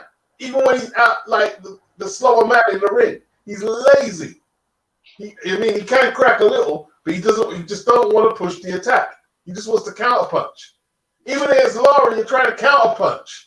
Yeah. That was a terrible fucking fight. It was a terrible fight, but to Lara's credit, he defused that guy completely. Terrible fucking fight to watch, though. Terrible. Serious question. Where is Dominic Brazil? I don't know. Good question. I think he's still under medical suspension.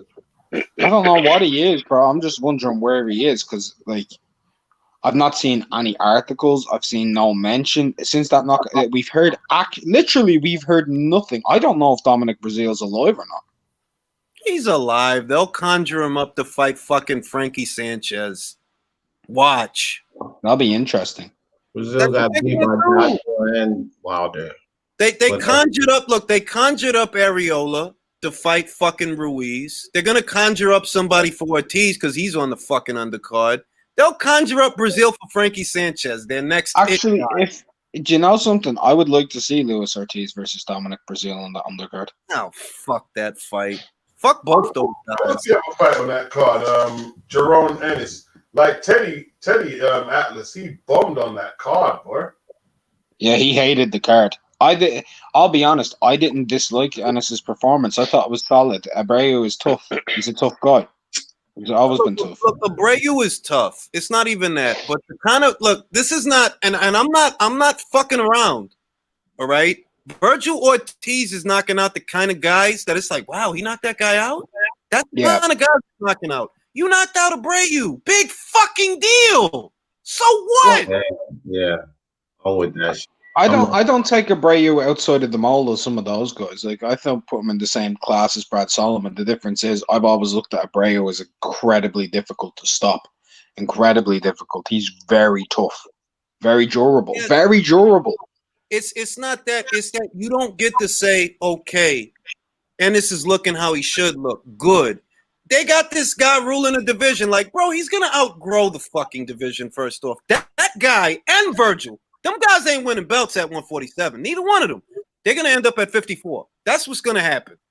So Are they getting title shots at 54? Because that division is owned by PBC. Like that, they're making love to that division, bro. And I don't disagree with you. They are, but those guys, look, after Mel knocks out Rosario, right? There's only one other thing that could keep him there. There's only one other thing. Listen. Jamel ain't gonna knock out Rosario. He's gonna fucking knock him out, Beats. Yes, he is. He's saying Jamel's gonna knock out Rosario, Beats. No, he's not. No, I think Yes, he is. He's gonna knock him out, Beats. It's this weekend, Beats. Nice. It's this weekend. 7 through 9 beats. Somewhere between 7 through 9, he's going to ice him. No, he's not going to knock him out. Now listen, the Teixeira versus Castaño fight is back on, right? If Castaño wins that fight, PBC gets another belt at 154. The only thing I could see keeping Mel at 54 is if another belt ends up over there for him to win. That's the only way it'll happen. Because other than that, what the fuck else is there for this man to do in the junior middleweight division? You have literally fought damn near everyone except your brother. He fought Trout, he fought Jackson, he fought Lubin. There's nothing else to do. If you knock out Rosario, what else is there to do? Plus, he got to get out of the way anyway for Errol Spence because they don't want to fight each other.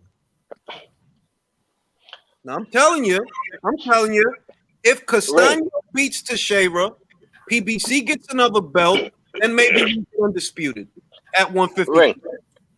So, can I just ask, did anyone speak about that possible the WBSS heavyweight thing from earlier on today? Has that been discussed yet? Hasn't been discussed. What's the point, really, though? What's the point of even discussing? Just asking, like, if anyone liked the names that was put forth, or if there's anyone you would have changed, etc. I like all the names, but that tournament is never going to happen. It won't. Like the names they've got on there are all signed, locked up with either Matt from Top Rank. They just can't afford to pay the purses. If we take White out and put Hrgovic in, that's a decent tournament. I would love to see it. Don't get me wrong. I would love to see it, and then whoever wins is the undisputed #1 contender to Joshua Fury, right? That'd be a great scenario for us. But at the same point, they need way too much money to get that. All these guys are getting a lot of money. Like, you ain't going to get Povetkin just walking in there when he's got Roy Abinsky bank. You ain't going to get White walking in there when he does pay-per-view numbers, and if he beats Povetkin, he'll still be able to do pay-per-view numbers without that tournament. You're not, and the World Boxing Super Series, notably, well publicized, has had financial issues in terms of being able to pay fighter horses in divisions that are nowhere near the level of horses that you see at heavyweight. That's very true. That's very true. But let's not forget, now they're being backed by DAZN, aren't they? So hold on, I gotta address this. I know her, Ramala Ali. I know all about her, and she's gorgeous. Carry on. Look, if you've got any top rank PBC fighters in there, they ain't going in there. Bob Ramsey ain't putting nobody in them tournaments. I don't nobody in them tournaments either. The only other divisions they could do a tournament in are flyweight. Super fly. They can do super fly. Okay, if you take White out of that list and put Hrgovic in, that's a decent 8. Yeah. I agree. Look, so they have, if I recall correctly, this is from memory, they've Povetkin, Dillian Whyte, Michael Hunter. Then they've got Lewis Ortiz, Andy Ruiz. That's 5. And they had 3 others. One was Joseph Parker. Yep. 6. Oleksandr Usyk. Usyk. And Daniel Dubois. And Daniel Dubois. Right. So Daniel Dubois is with BT. There isn't a single top rank fighter there. No. There's a free agent, a BT fighter, 2 PBCs, and 4 matchrooms. Well, co-promoted with World of Boxing. You could take Usyk out of that list. Frank ain't putting Daniel in that tournament. Hell no. No, hell no. Well, if you want to make a little shake-up in that tournament, like, and you want to change some things, I would reckon just throw Hrgovic in there. And then the other one you could put in there is Martin Bakoli, and you've got yourself a tournament. So listen, I'll give you a goddamn Take tournament. Usyk out, put Bakoli in. That's a decent Take tournament. Usyk out, put Abdi Daftaev in. Take Dillian Whyte out, put Arslanbek Makhmudov in. Now you got a tournament. I know what Julius is doing. Julius, let's just do a prospect heavyweight tournament. That's what it should be. That's what it should be. Dillian A prospect heavyweight tournament in a perfect scenario would be Dillian ace, Whyte bro. don't need to be in tournaments. He's established. You don't need to be in a tournament. Make a tournament with people who ain't nowhere near $1 million purses in their thing, and then you might have a chance of getting them to fight free fights to win the tournament. You could push, but you could put Parker in that list because although Parker's been a champion, Parker has lost his last 2 fights. So no, he hasn't. Put him in there. Or sorry, his last fight. He won those shit shows. He won those shit shows. He won that shit show against Alex Lafayette. He hasn't lost a fight since White. That's 3 years ago nearly. Joseph Parker is comfortable as anything, bro. After that, he's a multi-millionaire. He's a multi-millionaire. Joseph is making TikTok videos, bro. That's where Joseph is at. He's making TikTok videos. He's doing exactly. He's not gonna fight any stiff competition. Gets a title shot. He made £9 million. Listen, he made £9 million or £8 million off of 2 fights, something like that. Right. In New Zealand, that's like $650 trillion. Right. Yeah. No, it's a lot of money out there though. Like it is like 17 million New Zealand dollars. That dude is cozy as can be. He said, like his most interesting opponent, and this is saying a lot. The most interesting opponent you will have fought, and that's if the fight happens in the last 3 years, is Junior Fa. Junior Fa. Now let me just explain this. Junior Fa was once well touted as a prospect. He's beaten Parker in the amateurs. Right? I need to say this, but at the same time, turning pro, he hasn't really materialized. He started to fall down in level, and he got dropped against Dominic Gwynn, the ghost of Dominic Gwynn. Oh my God, did he? I didn't even know. Yes, he got dropped by Dominic Gwynn. Here's the punchline. He's like 2 years older than Parker. He's like 2 years older than Parker. Like, bro, what the fuck have you been doing with your time, bro? Yeah. You know what? I don't even really want Fa versus Parker. Give me Fa versus Frank Sanchez. I'd love to see that. Sanchez. Who would you like to see? Sanchez versus who? Junior Fa versus Frankie fucking Sanchez, the fake 27-year-old that's really 37. That fucking guy. I'll take that.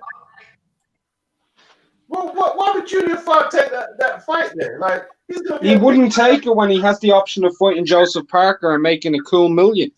Yeah, I mean, listen, even I think they even got crowds out there in Australia and New Zealand. Look, he's gonna make a fortune. Listen, you think Junior Fa can't fight America? Junior Fa is gonna fucking lose to Parker in New Zealand. They'll probably get 2 fights out of it because they have 2 fights apiece in the amateurs. That kid's not gonna fight anybody with a pulse outside of Parker. Right. He's not, and neither is Parker. Well, they might fight Dempsey McKean. Yeah. For what it's worth, at least he's undefeated. At least he's undefeated. Do you know what I'd like to see? I'd like to see a PBC heavyweight tournament of like like with Helenius, with Charles Martin, with Kownacki, with Washington, with Brazil, and all these dudes. Because I think the only reason I say that is because I think every fight will end in a knockout. Winner gets to sit on Al Heyman's lap. Let me tell you how fucking like people say, "Oh, you can't say about them because they got in the ring."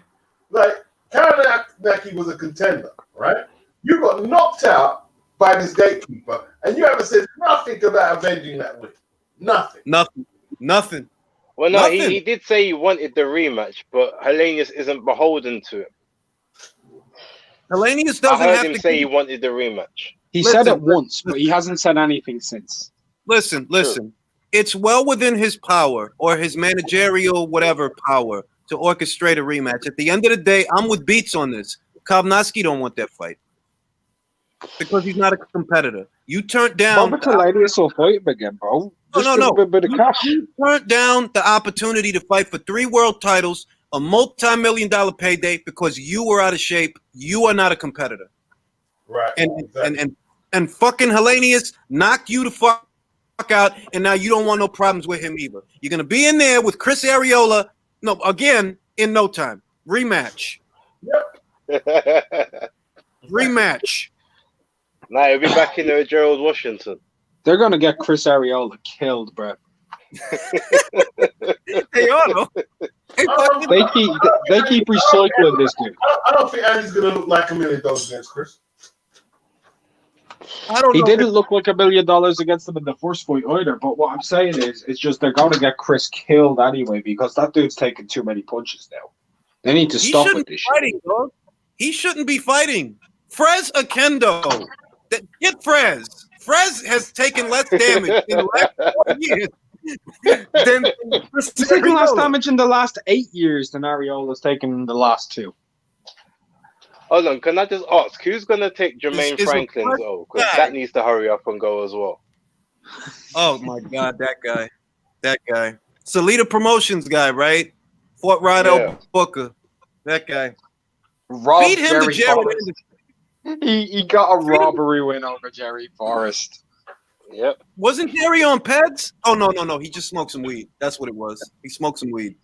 Yeah, let the man smoke weed. Let him enjoy his life. Nah, because I remember after the Takam fight he got popped, but it was for weed. It was for weed. Yeah. It was weed. Let the man smoke weed.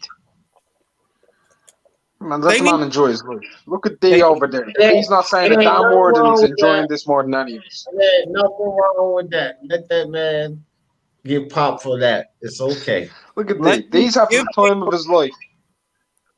Give me Franklin versus Anderson for the American H&M belt. Unbeaten American prospects. Sean, wasn't it Jermaine Franklin? Jared Anderson. I want to see it. I know you Who's want to got the see it. USBA at the moment? What happened? Who's got the USBA belt at the moment? You mean the NABF or the NABA? Is it I thought it was the USBA. All right, NABA, whichever one. The United USBA States needs one. that shit. That's like the laws. The NABF and USBA. The USBA has become redundant though now, completely, even more so than the NABF. It doesn't get you ranked with any sanctioning body. The NABF does. Give me Trevor Bryan versus Arslanbek Makhmudov for the hospital bill belt. Get you right with the IBF because it's basically their belt, isn't it? Yeah. Hell, give me Abdi Daftaev versus Bryan. I'll take that. Daftaev versus Makhmudov. That's what you would want. That's exactly what I want to see because I want to see Julius literally promote that shit into an existing pay-per-view because he will. Dog, that fight is better than if I'm being honest, and I'm not even saying this just for shits and giggles, that's a better fight than most of what's out there. Literally. If you can get those two fucking animals in the ring, that's a better fight than what's out there. It's easily better than fucking Ruiz versus Arreola or Ortiz and whatever dead body they're going to put him in there with. Look, I rather see. What's the angle with Ruiz and Arreola? What? Because they're both Mexicans. Is that the angle? Literally, yes, they're both Mexican Americans. They're both chubby. Yeah.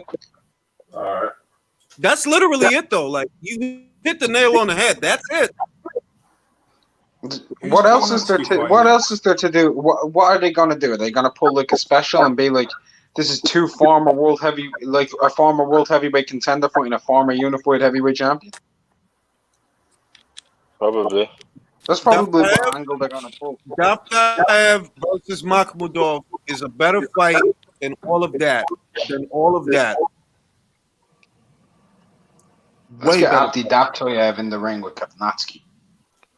Let's get him in the ring with Babic. Listen, Kownacki is kid bluffs from right now. You know what I mean? They're going to be very careful with him, bro.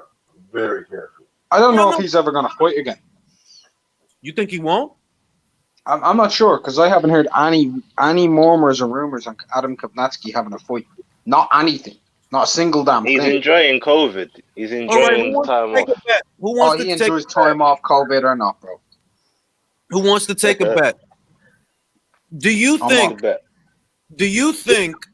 that his next fight will be Robert Helenius? Bet that it is? No? No. I've got a better bet. Do you think he's training right now? Do I think what? Do you think he's training right now? Is the bet? No, I don't. No. You weren't training when there was no COVID. You weren't training. Exactly. I've gone through more physical stress and training on this live stream than he's gone through in the last 4 months, bro. That dude's not training, bro. He's quasi-retired. Quasi. Oh, could I just say rest in peace to Jackie Stallone? Jackie Stallone? She died? Yeah. Okay, rest in peace. What did she ever do except pop Sylvester out and Frank? Well, that's why I'm giving her a rest in peace because he made Rocky, so she has to get credit. She popped Rocky out of her vagina, man. And then she had the most hideous plastic surgeries in history. I'm telling you, man. And they Salute to have back to the boxing. Only the PBC has the nerve to put Ruiz versus fucking Areola as the main event of anything. Only they have the nerve. Like, really, bro? Chris Areola? Like, we supposed to get hot for this shit? Supposed to stay up late? Well, hold on. No, because don't forget, we did have what's his name? White Rhino against what's his other face? David Price. Lucas Brown. No, we had Lucas Brown against Dave Allen as a main event. So it's not just the PBC. No, you know what? That's fair. Title belts though, like neither of them. They weren't former champions, is what I'm saying. Look, I'm more okay with a former unified heavyweight champion who pulled off one of the biggest upsets in heavyweight history, main eventing a fight or a fight card than Dave Allen. Yes, agreed. Look, all right, this is what I'm going to tell you, and you're not going to agree with this. There was more intrigue. There was more intrigue associated with Allen versus Brown than there is for Ruiz versus Areola. You didn't know if Brown probably can knock this guy the fuck out. It wasn't a foregone. It wasn't a foregone conclusion that Dave was going to win that fight. Now with Ruiz and Areola, come on, bro. Really? No, well, to be honest, like Frank's done, like Nathan just brought it up. Dex Spellman has headlined, two BT cards. He's been the headliner of 2 BT cards. And he headlined a challenge fight against Shaq Pitts. So, all of these things are true. We can tear apart all the things that never should have happened. Frankie Gavin was a headline on a pay-per-view. True.